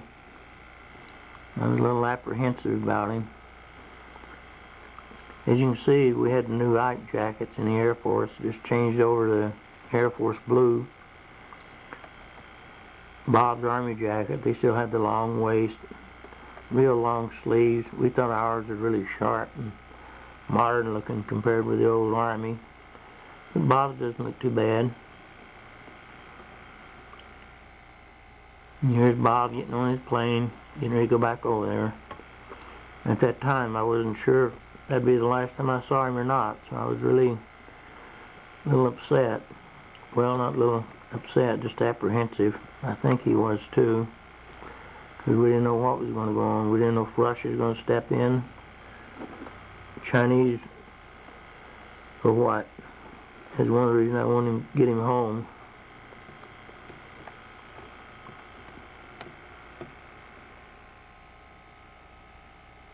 The contrast was simply amazing, though, considering my assignment and Bob's. This is downtown Nagoya, Japan, where I was stationed. Right there in the center is American Village. There were little white stucco homes with Officers Club, NCO Club, and everything. Just a little American community plopped right down where all the bombed out houses were at. As you can see, a lot of the area was bombed out, still hadn't recovered. The big strip over to your left, it was used by the Japanese as a runway, as an emergency right up to the end of the war. Now, of course, it's a big underground parking lot, landscape, shopping malls, you name it. Beautiful place. When we were there, the only main building still standing there was our headquarters building, which is the big one there on your right, called the Yamada building. That's where we worked every day. We walked right down the street to this little narrow white building there, with a big one next to it there in the middle, right there. That was our barracks building. There's a bank down on the ground floor, and our barracks there on up. We're up on the roof and take pictures and lay in the sun. All that area across the street there was nothing but cheap little bars and gift shops The main boulevard is lined with expensive restaurants and stores. At that time, the Japanese still didn't have very much business going on. But they loved American movies. They had a lot of theaters going up everywhere. John Wayne was #1. This is the Imada building, the headquarters where I work. Spent my whole 3 years there in one place. I worked in classified control, which is down on the first floor there. We control all the classified material coming in and out of the headquarters. My boss signed just about every document after I reviewed it and proofread it. Believe it or not, it all come through our office or it didn't get out. Our barracks building is on down there with the other smokestack on down the street there. The big windows down the ground floor, the big steel blind that could come down during an emergency or demonstrations. They had a Japanese policeman and a American GI standing there at the door. He snapped to and saluted all officers coming in and leaving. A lot of marble in the building, very elaborate building, very nice place to work. Beautiful dining room downstairs and real china, linen tablecloth. Compare that with Bob's little, those pictures in Korea really make this seem like paradise, and it was, and I knew it. I appreciate it very much. This is made outside in the classified correspondence section. I made my second strike. A little cubby hole there behind Sergeant Johnson goes back in our section. The sergeant here on the outside closest, his name is Miller. He lived over in Carmichael, California. We were pretty good buddies. One behind him is Query. He's a real good guy. He's from Florida, and he lives in Florida now. I've heard from him, or about him lately. We have our military union every year. So far, none of those guys have showed up. I've been to 2 of them. Plan on going to another one this year. I'll never get those old khaki uniforms, man. They could stand by themselves, so much starch in there. We was always trying to get rid of those ties, but they never let us do it because we were at headquarters. The only justification I had for Bob to go home is because we control the units over in Korea. We weren't there.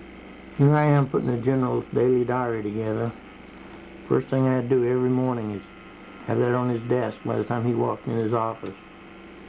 There's a copy of all the hot intelligence information come in during the night, the messages and summary of all this.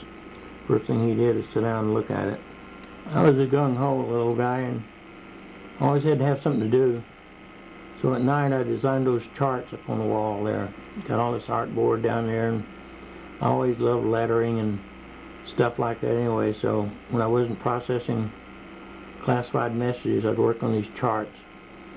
My boss, Lieutenant Milam, he thought they were terrific. Didn't have to do all that hand stuff anymore. All you had to do is slide those things up there to show the count. One of the reasons I got promoted, they brought the big wheels down to look at it. Tried to get the Air Force to adopt that method. You know, I really moved up working with this guy. He thought I walked on water. I come to work, I don't care if I had a hangover or what. He told me I could sign his name to documents, which I did many, many times. Every day we had a report going out. Well, my name is John Moppin, his James Milam. My J and M looks much like his. He couldn't tell the difference. Well, Dr. Lieutenant Milam, he saw that I got promoted over a lot of those other guys who'd been in the service a lot longer than me. Didn't make me very popular, but it sure helped me a lot. I was a buck sergeant. Got discharged as staff sergeant just strictly because he gave me that boost and always supported me. He trusted me to do anything, man.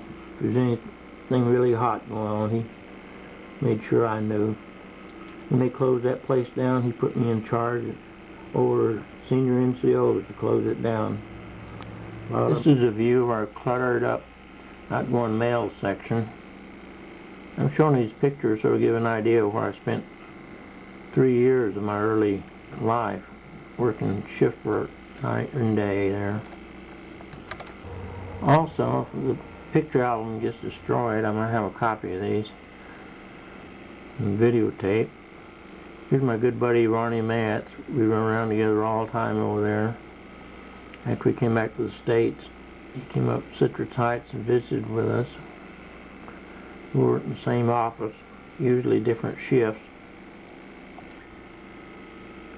That's skinny me with my back to the camera there, talking to Ronnie Matz. I'm at another guy's desk, so I get in this picture, I guess. Here's Sergeant Morris. He's working at my desk before we rearranged the office. So you can see my cartoon there on the wall. I was always drawing in my spare time. But all the messages that time came through that little window there.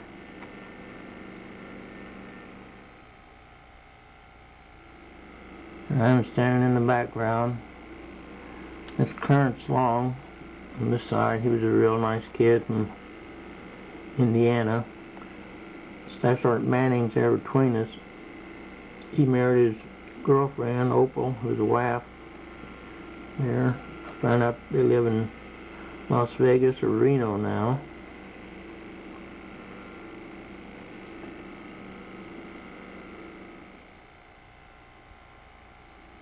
This ended up being more or less a final layout. We had to figure out the flow of work and what steps had to be taken. So I ended up there in the corner behind all those file cabinets. That's where the initial contact was at. And I edited stuff and started to review. As you know me, I'm a little opinionated, and we were waiting for experts to come down and tell us how to get this workflow study going. And when I heard that out, I just couldn't believe it. I cracked up and said, how much intelligence does it take to rearrange a few desks? And Lieutenant Milan let me know, well, a little more to it than that. And so I proceeded to cut out some little square desk paper, same size as the desk and everything, started arranging things. And it ended up about the way I said it, the way it ended up being. And I was a little nervous because it didn't work. In my big mouth was sure on the line, but they were really impressed because the experts finally came down after we was already working for a month or so and looked it over and thought it was pretty good.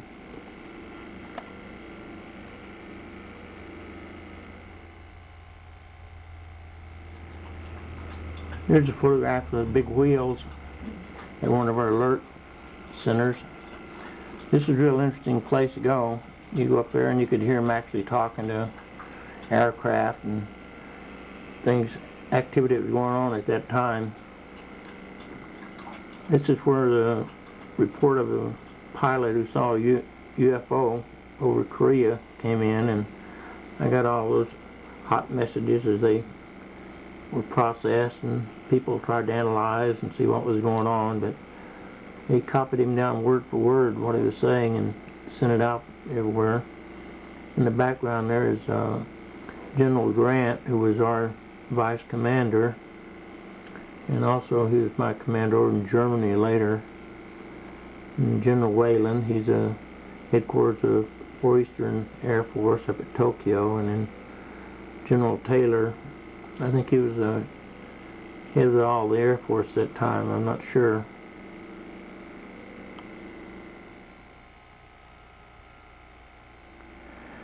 Here's me and my buddies on a cold January night. We just discovered a fabulous nightclub in the background there, filled with about 100 good-looking Japanese girls, all dressed up in pretty long formal dresses. Cheap beer, or we thought was fairly cheap. The guy in glasses is Dave Morris. He went to tech school with me in Oklahoma. He ended up cracking up there in Nagoya. Then me, and in back is Ronald Matz. And I think the other guy is a good friend of mine. I think his name is Sessions. We were all there for 3 years together.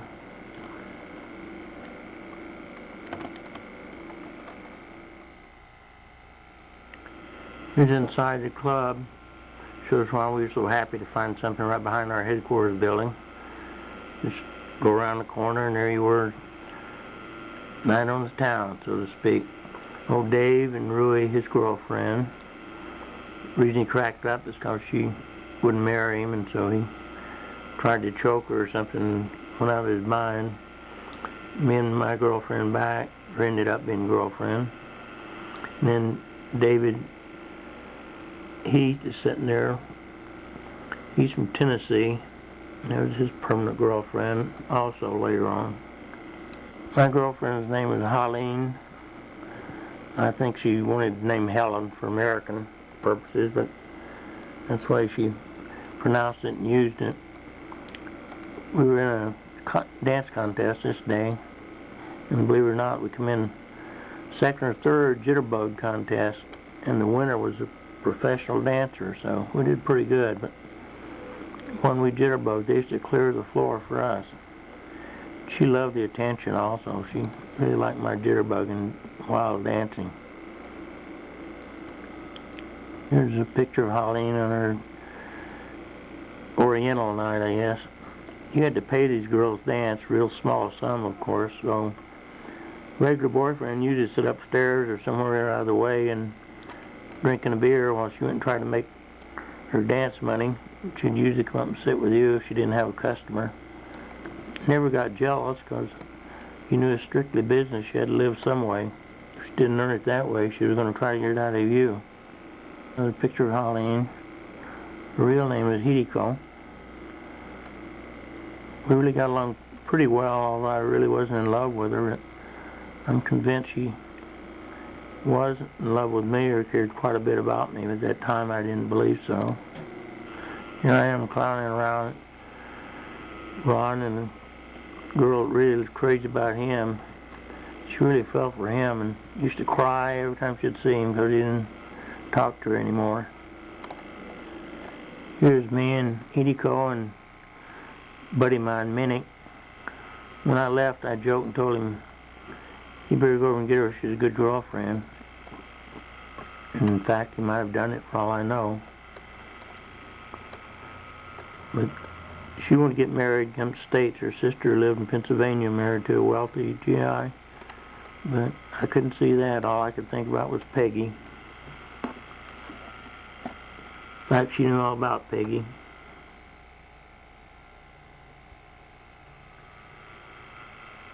Here's a more formal picture of Hideko. Her name is Hideko Murata.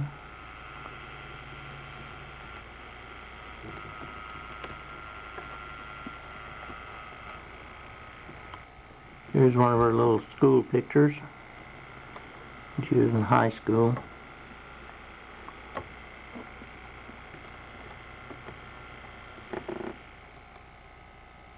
Here's David and Heath and Ronald Nance, my two best buddies.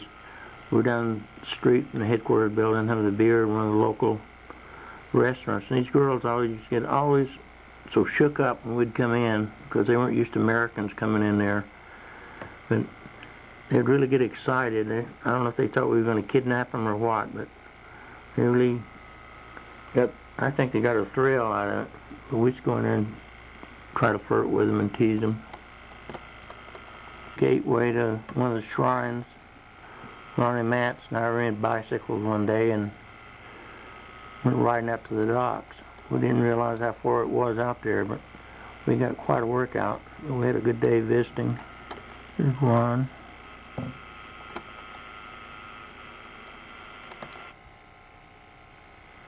And there's Ron at the dock. We finally made it. I saw some recent film of this dock at Nagoya, and they have a big exposition place out on that island out there, and very modern with Disneyland type rides and monorail and very wealthy upscale. Of course, we had to try out the local beer, see if it was the same as uptown where we were at. The bars were a little rougher. Civilian longshoremen from all over the world come into these places, so we kept a low profile. There's me and Ron, two girls run the bar. There's one of the local torii gates in Nagoya. And here's Ron. We're on a trip out to the Nagoya Zoo, which is a well-known, supposedly famous place. We kept getting lost and asking Japanese kids where to go, practicing our fractured Japanese, and they really got a kick out of that. They thought we were hilarious. So they held our hand and walked with us quite a ways. I think we were one of the few Americans that really stopped and talked to them. And here I am with the boys. We really had a good time that day. People out at the zoo actually looked shocked and surprised to see American GIs out there. I guess they thought all of us hung out at bars.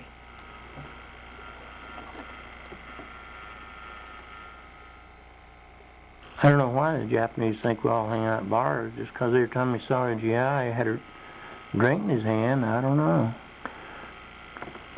Never saw so much booze in all my life. This is Barney wedding. He was an orphan guy in the Bataan Death March. He married a Japanese. We were all very happy for him. He was maybe in his 40s. Well, Gabe Fernandez there in the white shirt was back to us. He was a Golden Gloves boxer and worked in the office with us. And he really had a lot of problems, or mad. He got mad because I made Buck Sergeant and he didn't.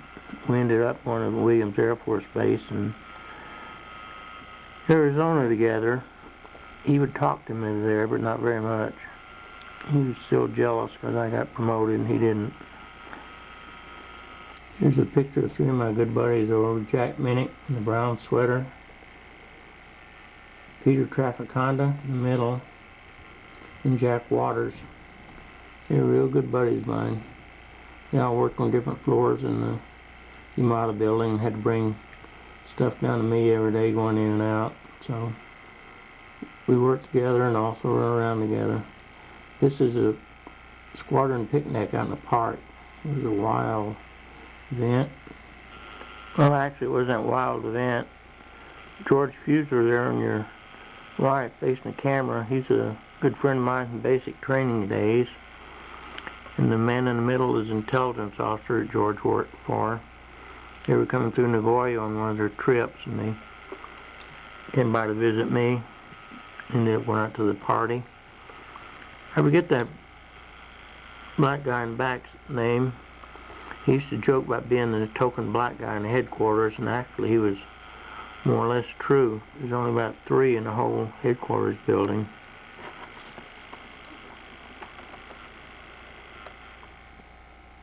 There's Ronnie Matz and his permanent girlfriend, Sadiko. He almost went back to Japan and married her, but married some wife instead. He's now retired and lives in Delaware.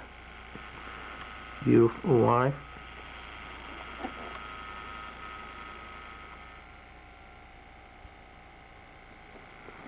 Here's my buddy Birdsong and myself. Alright, guy's named Pruitt in the back there. I think he was some southern state, I forget. There's George Fusler up there by the stake getting ready to throw a horseshoe, and Ronnie here in the back.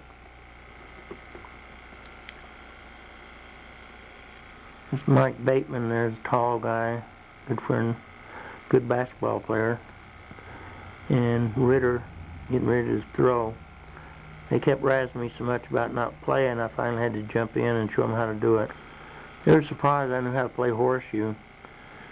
In fact, I skunked them all, I think. Everybody thought I was a city boy for some reason, until I opened my big mouth and started talking so much. Gerald Adams on your left next to me. He's my roommate, or one of them. Myself, and George Fusler, and then Ritter. Adams and Ritter were good friends of mine. We run around a lot together. Birdsong and Ronnie Matz and I.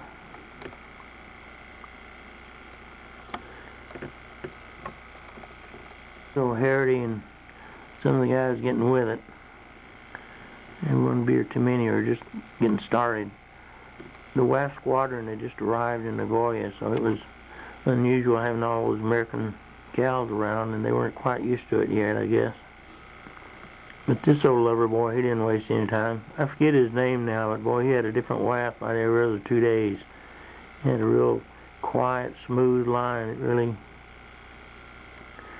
Here's Jack Minnick, and one of the other guys, forget his name, Waters, and one of the new guys in the outfit. Waters had one beer too many, and he's getting ready to go home, I guess, and he's telling this new guy he's too new, and he doesn't know what he's talking about, and it's almost like he didn't have a right to join the club yet or something.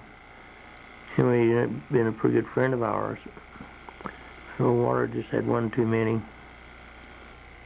And here we are at the Airmen's Club.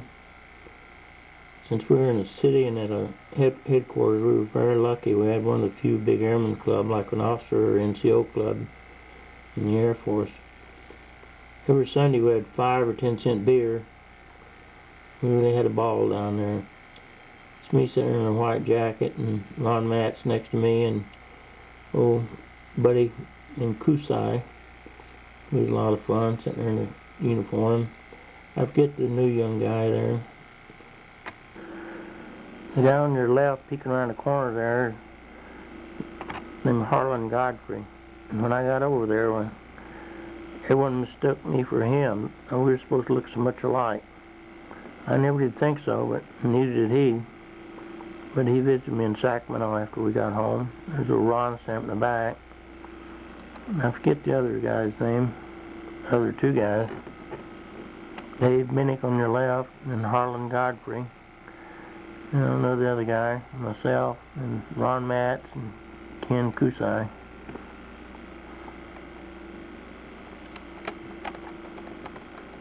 Time for another party. This is our annual Christmas party. We rented a nice big Japanese hotel and really had a nice big dinner. And this is all the people who work in the adjutant's office there in the headquarters building. And Sam in the middle of the sign, he was one mean party guy, man. He reminded me of a Belushi type. He was getting all wound up, and the guy standing by the painting is a friend of Dishman. He's down to visit from Tokyo, or Dish.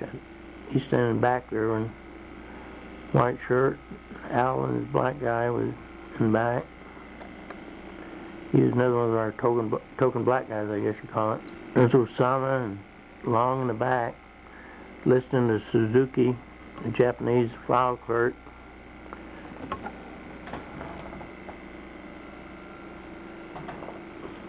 And I think the girl named Ito. The highlight of the evening was when Suzuki bombed and found out he didn't like officers, and he started talking about officers, and that's what he was doing then, getting all wound up, calling 4-letter words in his broken English, and he was a riot.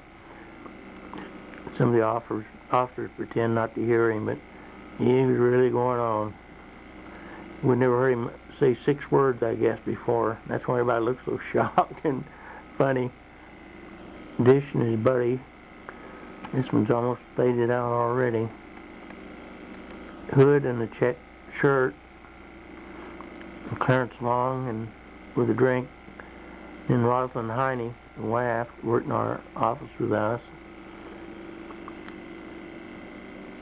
Rosalind and Long were from the same hometown. This is Hood, one of the WAFs, Ida. I talked to Hood last year. He's living over in eastern Tennessee. Sound like we just knew each other last week. It's been 40 years.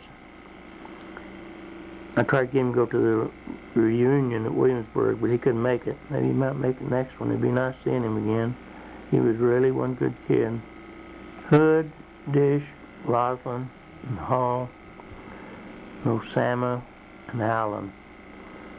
They're just pretending to be passed out there, I think, but they really did later. Blankenship, Rosalind Heine, and Hall clowning around. Ada, Simmons, and Rosalind Heine, and Clarence Long having a good time. Rosalind Heine and Clarence Long having a good time. And yet another celebration. This is an ancient one, goes back to Middle Ages or feudalism in Japan.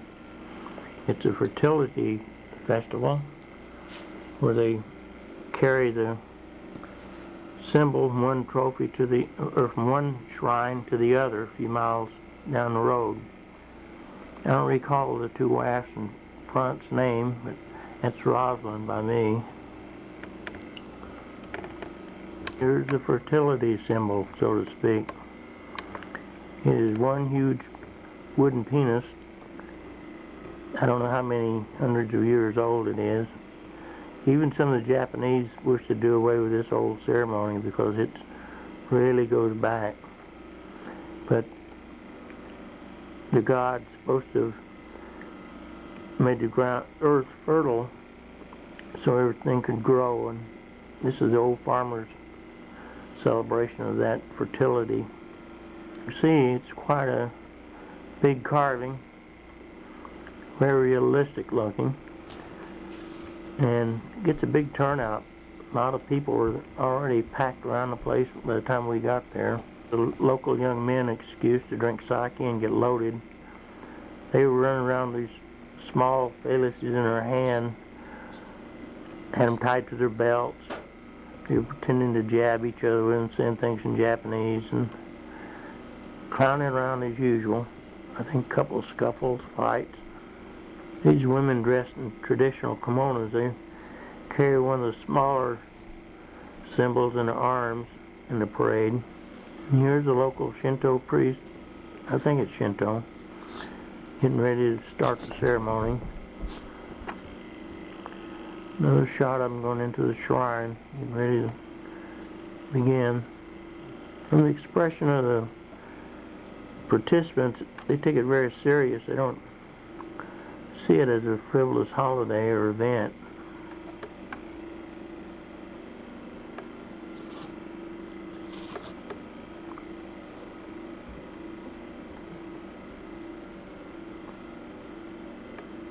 I recently found a newspaper article describing this ceremony and telling about how the Japanese are trying to get the people to stop it because it makes them look like the feudalism or dark ages.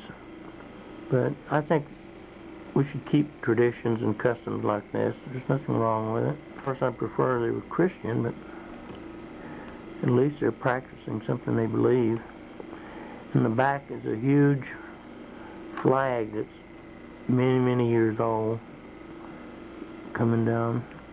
Here's the local governor of that prefecture, and the boy is in. Or I think that's who he said he was. And here comes the main event. Gongs were banging and pretty quiet except for the gongs. Here come the women carrying the smaller ones. They carry it down to the other shrine. It stays there for a year, and then next year it's repeated and carried back down to the other one. One of the women in the back looks like she might be a little embarrassed by this ancient festival. She got her face covered with a false. And here's the ancient flag. They take care of this. They store it away in some vault, I understand. And it's really a rare item because it's on some kind of cloth. As you can see, all the Americans are clicking away with their cameras like crazy. In the United States, they probably wouldn't let something like this go down the street. We're so prudish, or used to be anyway. But it's fairly harmless, even if it is realistic. Here I am goofing off over an American Village compound, which is across the street from our headquarters. This is where the American dependents lived. And believe it or not, our second cousin, Mildred, and Bessie Barnes' daughter was there. She was married to Carl Stutzman, and he worked in our front office. And I tried to flirt with Mildred at a Christmas party. Never knew she was my second cousin. When I got North Little Rock visiting Grandma, Carl Stutzman come walking in the door and said, "Are you ready to go, Granny?" I almost fainted. He'd come home right after I did, or before one, and he'd come over to get Grandma to take her over to Aunt Bessie's. And you'd see our headquarters building in the background, or in the corner. So Carl didn't have very far to walk to work. And later, Carl was stationed at Little Rock Air Force Base, same time I was. He and Mildred built a beautiful home there in Jacksonville. And of course, I didn't have far to walk either, just about a block. Here's Ted Spella in front of our barracks building, entryway. He was the new guy, came just about the time I was getting ready to leave. His buddy, good old Polish kid, Puzzler, I think his name was. On the 8th floor, and this is our room boy, man as you call him. He's there shining our shoes, clean up after us, clean up the room. He's there about 4:30 every morning. We're always trying to help him out, give him a little extra money and cigarettes. This is a view of the municipal building there in Nagoya. I recently saw a picture of this area. It's a beautiful park, trees, landscape. Everything's all built up. At that time we used it as a ball field, or track. This is a view from the roof of our barracks building. You could still see quite a bit of devastation. Whole blocks of rubble were been bombed out. Beginning to get built up again.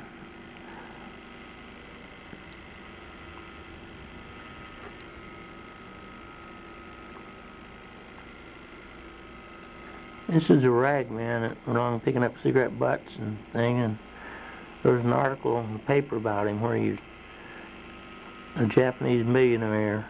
He had all kinds of money in the bank. He'd get madder than hell if you didn't offer him some money after you took his picture. Here comes a rag man down the street.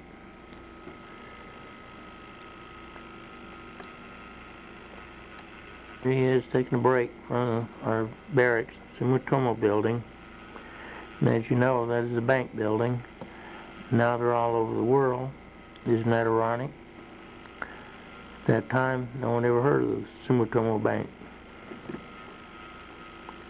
Just looking down the street towards our BX area. Most of these are department stores and theaters.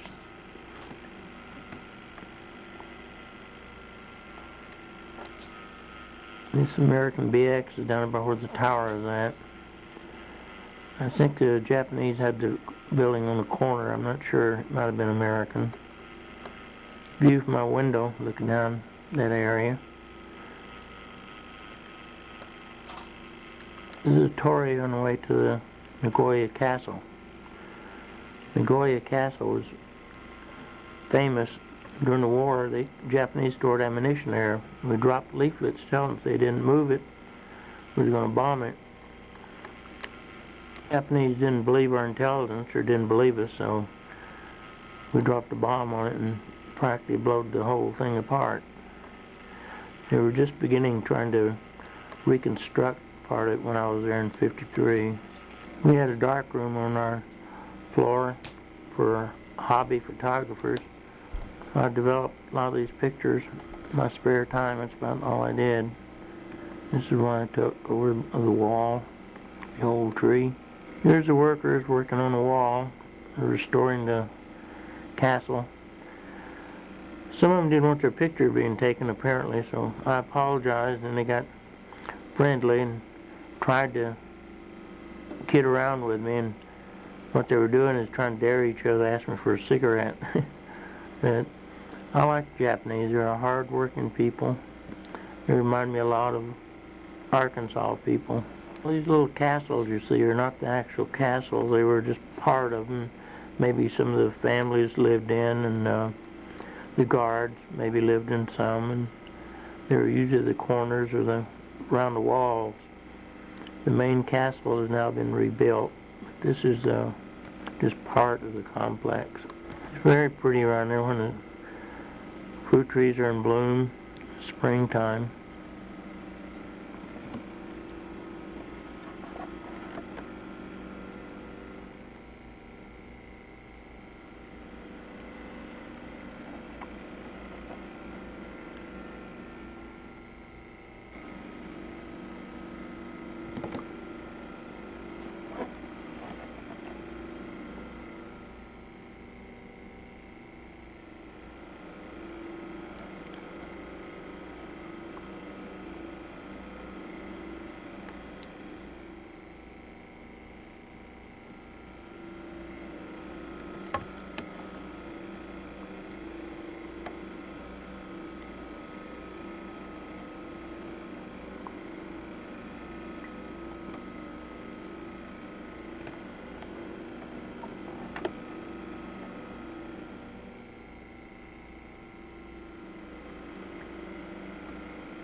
This is another view of one of the larger castles.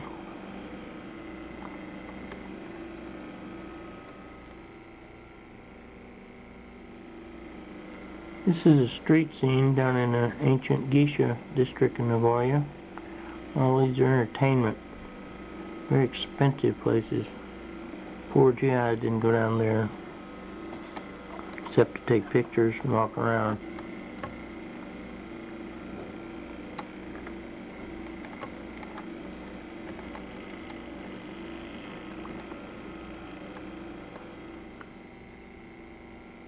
Don Heath and Ron Matz and I, we took a 3-day pass one time and went down to the southern port famous resort called Gamagori. This is an old hotel spread out up on that hillside that we stayed at. Very unique Japanese type. Here's the entryway to the hotel. You turn left and went down some steps, and you actually went down like a little tunnel, like you were outside, and pine trees growing, trickling stream. It was a beautiful, unusual place. A lot of natural woodwork inside, Japanese type floors, sliding doors. Beautiful view from all the rooms of the bay. Don Matz took his girlfriend Sadiko along. Don Heath was supposed to go, but she changed her mind at the last minute. I didn't want mine to go. I wanted to go down and have a good time by myself. Walking up this steep mountain, there's a bay in the background, our hotel down on the edge. There's a big statue up on top, and we were going to walk up to see it. This is Ron and Sadiko getting closer up there.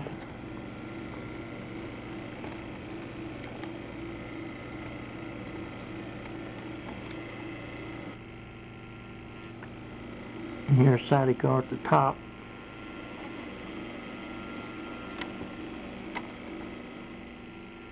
View of the bay, looking back down towards the hotel. And it's beautiful, calm, cool day. There's a statue we went up to see. I forget how tall it is. We met the artist. He lived in a Japanese house up on the mountain in the pine trees. In 1953, I was still in Nagoya, Japan. My best friend, Jim Ernst, in tech school days in Oklahoma, came up for leave, and we took a trip to Tokyo.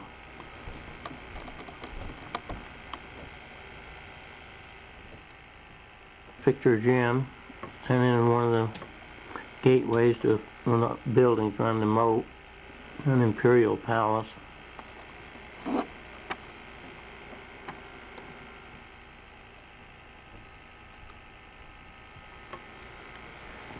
And here's a picture of me, same place. I didn't feel too self-conscious with old Jim. We were both on the skinny side.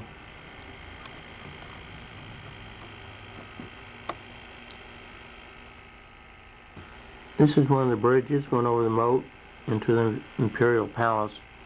I printed these pictures myself. Some are going to be light, some are going to be dark, because I got the contrast in different type papers.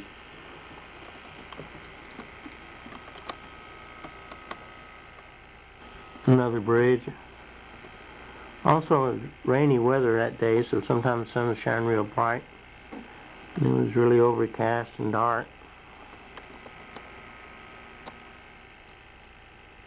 My main memory of Tokyo is very expensive. In 1953, even as a single GI, we couldn't afford many of the hotels and night spots. The Palace grounds is the #1 tourist attraction for the Japanese. In Japan, all the school children wear uniforms, so when you see these little men or guys in black uniforms, they're actually school children and not military. And the girls all dress in black, like Catholic schools in the United States. This is one of the main entry gates into the palace grounds. It's only open on special occasions. No tourists can go inside.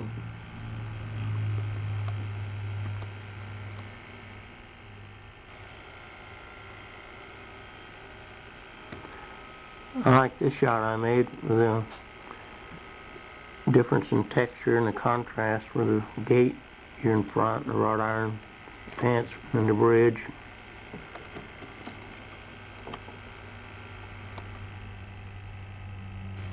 This is another main entryway into the palace grounds.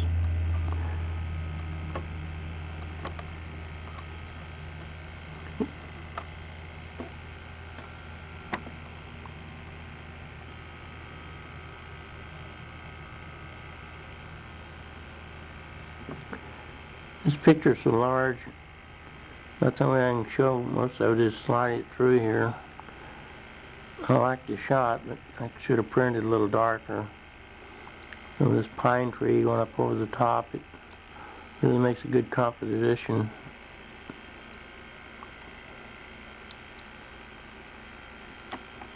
Again, this is one of those gates where tourists can't go through. Heavily guarded, of course. Another shot of the gym. As you can see, those Hawaiian shirts were popular in those times. I must have had 25 of them in Roseville. Jim looks like still wearing his. Those grounds are right downtown in the heart of Tokyo.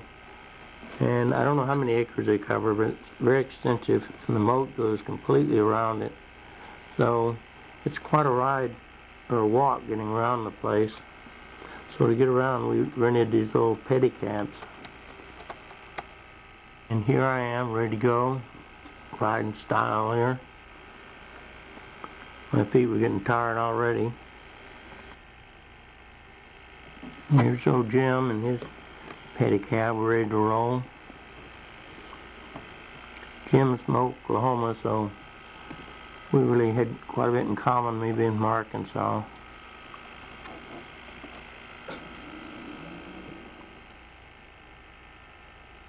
I think the main reason Jim and I became such close friends is after we finished tech school and we were processing out through an air base, we had to get all of our shots, getting ready to go to Japan or Korea. You know, Jim was right in front of me in line, and we were chatting away, real confident like. He looked around, and the nurse jabbed him with a needle, and old Jim fainted. He collapsed right in front of me, and I caught him. When he come to, I was sitting on a bed by him waiting to make sure he was all right. Everybody else was gone. Boy, he was embarrassed. So I played it down and like, oh man, I was scared to death of needles too, and don't feel bad. He's always talking about how he hadn't had anything to eat that morning, but boy, he was sure embarrassed when he passed out with that needle.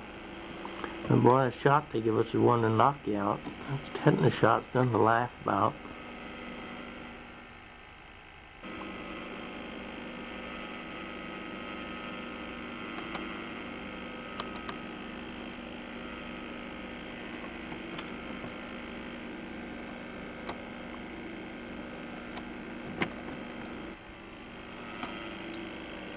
two of the ancient guard towers, or living quarters for guards probably.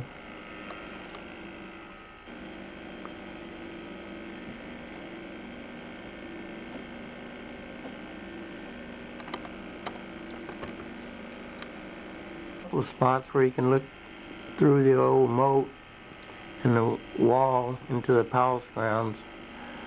And I forget, I think this is the Emperor's Library complex or building here. Another view looking inside the grounds. This looks like it might be the administrative part where they have all the records and run the personnel operations.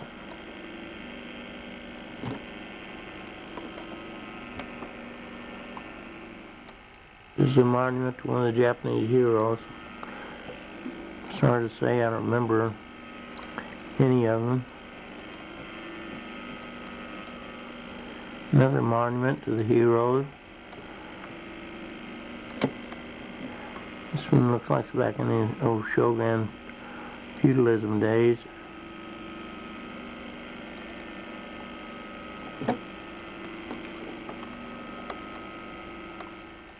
This might be a statue to the famous hero my girlfriend was telling me about, because I think he was fighting the Russians when they tried to make him surrender. Instead of him surrendering, he drew his sword and looked him right in the eye and cut his stomach open and took out his intestines in his hands and threw him in the face. That's supposed to be typical Japanese brave character. It might have been the other one with sitting on top of that monument with a sword, but this one looks like it might have been during that time. But he's still revered as a brave and courageous man for that act. I like this shot also. You walk on this bridge and you can see the big cart swimming around in the moat.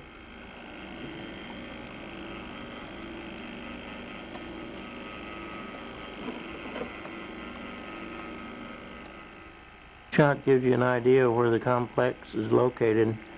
You can see the big buildings right there downtown, and then over to your left is part of the wall of the palace grounds.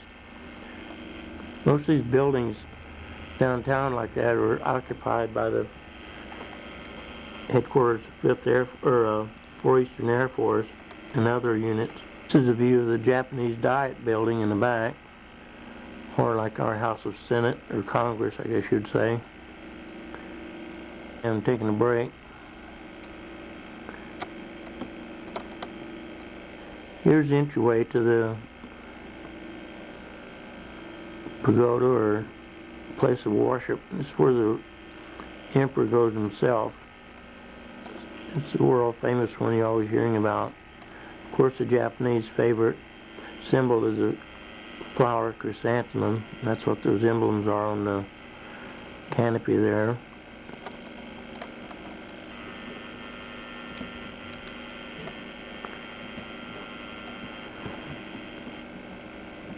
This photograph here is so big I don't think I can get much of it in. That's a little better. This is a very ancient building. It made it through the Second World War without getting burned and bombed down. Very beautiful around there. A lot of trees, very peaceful scene. Here's a garden scene. It's not the palace or anything, but right on the other side of those trees, the traffic going by like crazy, and it's so nice and peaceful here. You felt like you were out in the country. That's what I like about the Japanese. They can take a little spot and create beauty out of it and peace.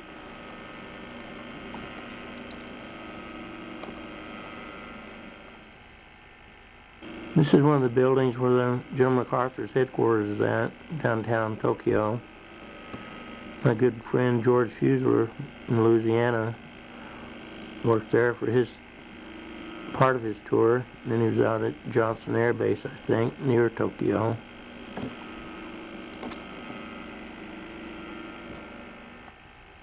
Jim and I saw these two American female GIs taking pictures, and we thought we'd really lucked out and run on to a couple of dates.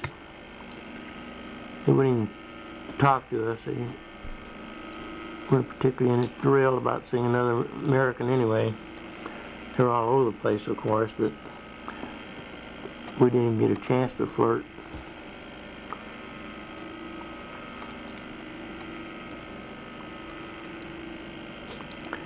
This monument is called the Three Graces of Peace, which is a famous theme. I think there's quite a few monuments based upon these three female figures.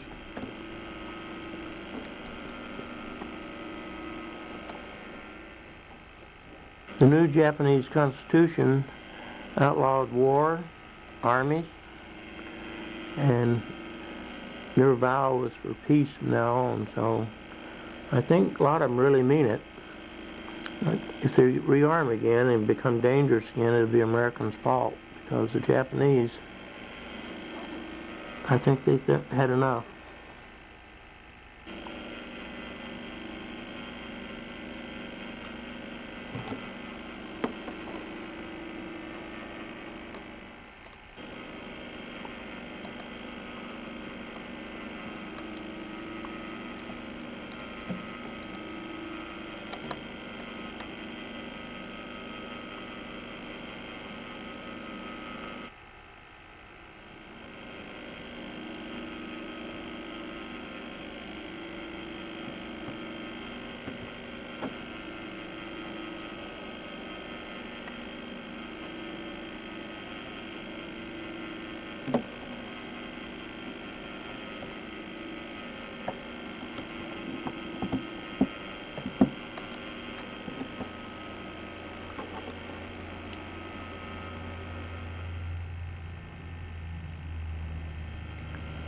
Well, the American GI, well, I think they were Army. They weren't very friendly, so we decided to go back to our hotel. Here we are back at our hotel. No Jim and the bar girl.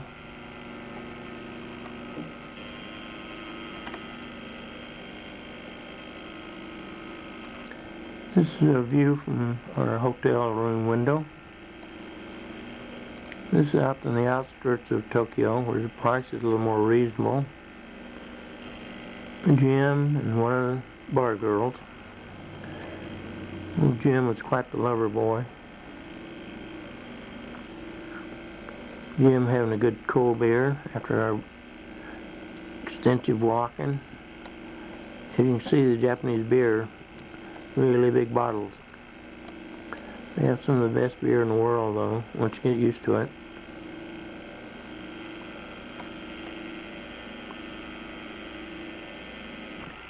I like these Japanese robes. They're very light, very comfortable.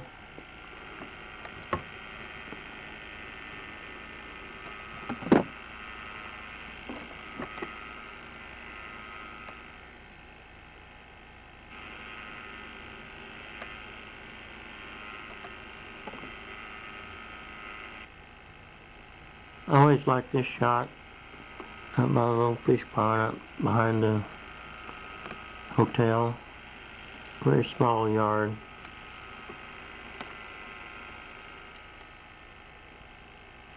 Of course, I was out there trying to play with a little boy. He wasn't exactly that shy. His babysitter sure watched him, and really nice.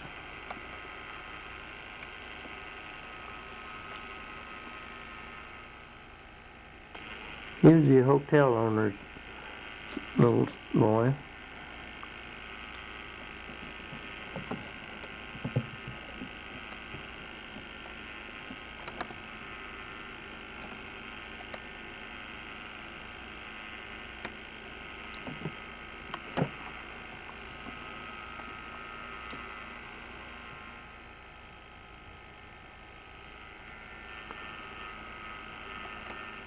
Here I am inside the little restroom or lounge area.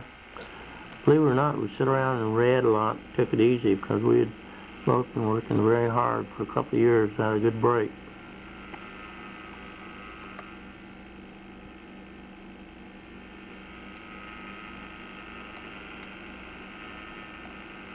I always had a couple of books shoved in my pocket. I had to wait in line somewhere. I always took out a book and started reading.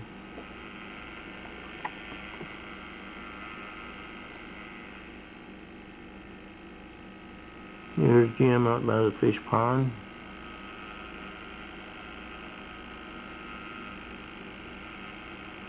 I wish these had been in color.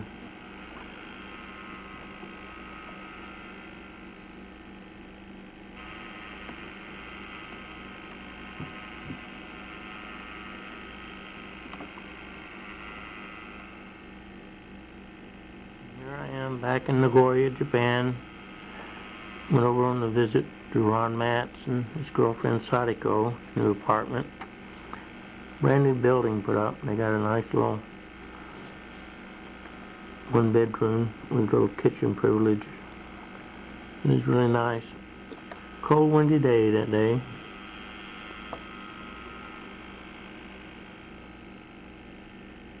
the big day finally arrived. We got our orders going home. So here we are down at the Airman's Club having a big celebration. The place was packed because there was a lot of us going. There's old Ron, I think, getting ready to open the champagne. There's Ron, his girlfriend Sadiko, and Ritter on right there. I think that's Godfrey over there. Old Ron and I was going to pull a shrewd deal. We had letters sent showing that we had some money in the bank in case we needed funds, and we were going to take a delay en route to the States. We were going to go stop at Hawaii and have a good time and fly on into the States and avoid that long ship ride. We'd come over on the ship, so we certainly weren't looking forward to going back on that packed like sardine trip. Of course, Sadiko wasn't very happy seeing Ron take off, but we were very thrilled. We always were happy when someone went home. We always had parties. And here we are, Tent City, Tachikawa. They took one look at our letters about our money and all that stuff, and the guy just took them and watered them up threw them in the wastebasket. I started to protest and throw a fit. They just looked at me real bored, like, everybody pulled that bull. And then he told us that didn't apply anymore, we couldn't do it anyway. Of course, the flying was so popular at that time, just about all the NCOs had the flights all booked in advance for months and nothing flat. So eventually the Air Force got smart and started flying all their people. But we had to face the facts. We were going to be there for a few days and process like everybody else and get on that boat. Here's Don Heath with his bill pulled down over his nose there. And we run into this Meyer, another guy we went to tech school with in Oklahoma. All those guys that got sent over to Korea or different parts of Japan. We ran into quite a few old buddies up there from tech school days as we were processing out. It's almost like old homecoming week. Here's one of the long chow hall lines. This was everyday occurrence, 3 times a day if you want to eat. Nothing else to do except hit shots, process paperwork, and lay around and read. Finally, the big day arrived when we were all ready to process out and go on that little short train ride down to the bay.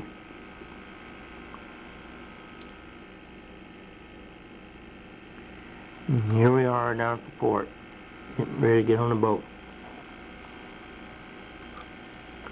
They had one of the big old cargo doors open. It's just level with the dock. All we did is just walk right onto the ship. It's pretty convenient this time. They had Air Force band playing. A lot of civilian peoples on the boat, wives and children going back to the States. A lot of their friends there to see them off. A lot of husbands seeing their wife off. People started throwing confetti and screaming and everything as usual, and we started pulling out. It was pretty exciting, but also sort of made me feel sad in a way.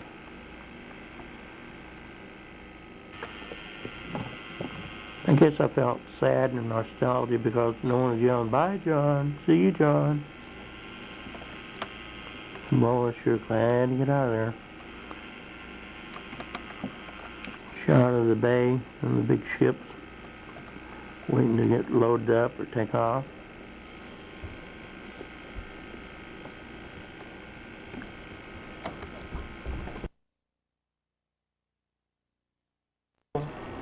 Days, here we are, the beautiful Golden Gate Bridge, San Francisco Bay.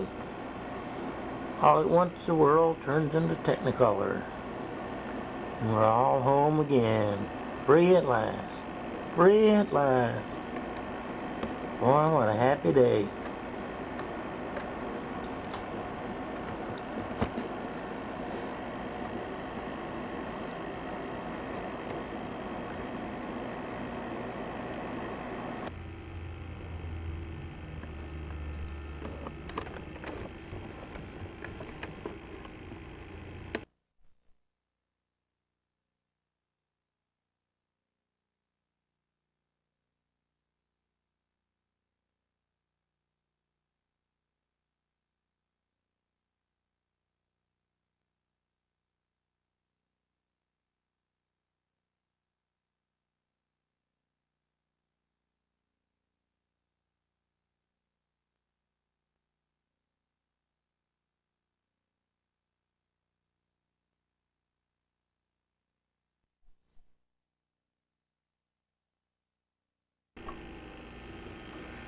Nothing like being home in good old Citrus Heights with your old faithful dog waiting there to see you.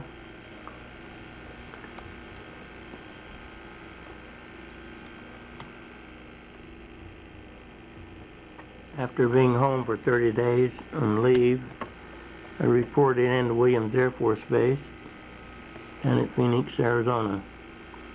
The day I got there, it was 114, and I thought I was going to pass out.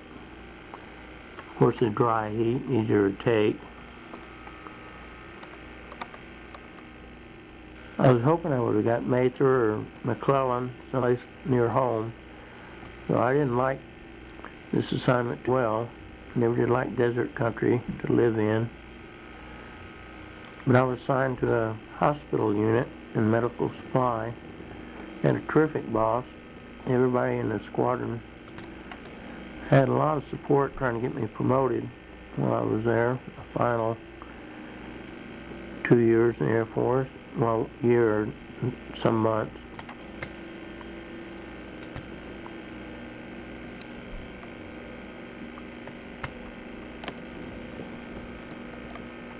I made staff sergeant while I was there, mainly because my bosses, well, some of the others too, were really trying to push and get me promoted, thinking I would stay in. My boss actually got me a commission, and I couldn't believe it. All I could do is want to get out and go back to my little job at the grocery store. It was the biggest mistake I ever made in my life. I was one of my buddies that made staff sergeant in 4 years. As an NCO, I got my own private room. Well, I had it fixed up. It wasn't very fancy. Later, they took some of the empty barrack space and let us NCOs have apartments with a kitchen, sitting room, and bedrooms piece, which is really nice. I almost stayed in, to tell you the truth. Here I am after playing golf one day. I was liking that game, playing quite a bit. See in the back there's Peggy, Dorothy, and Mary and Jesse's picture on the wall. I forget these old buddies' pictures, but these guys I run around with down there. This little guy was funny. He was short, looked like a little grammar school kid most of the time, but He was always upbeat and laughing. I wish I remembered his name. Graves on your right. He was always in the hospital. He always had something wrong with him. He had a cyst on his tailbone. He was a good buddy of mine. Almost every time I went downtown, it was with him. I forget the other guy's name. He was from Orangeville, California, so we used to have a lot to talk about. He was a little more quieter than Graves. I went down on a visit when I was going to Arkansas on vacation, stopped by, and this guy on your left was still there. Here's one of my medic friends, Johnson. I remember his name. Real good kid. We got along well.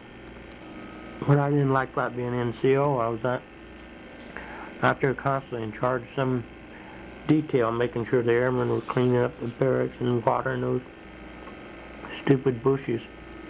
Being in desert country, we spent half our time flooding the yards to water and keep the grass and the plants growing. I shouldn't show this picture. I look like death warmed over.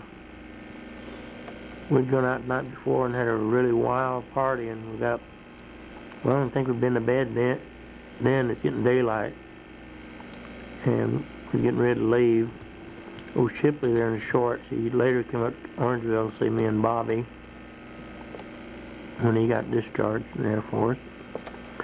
But boy, I look like I'm skin and bones. Well, Cousin Pete, he came by in his car and was on his way to California to take Johnny home. It sure worked out great.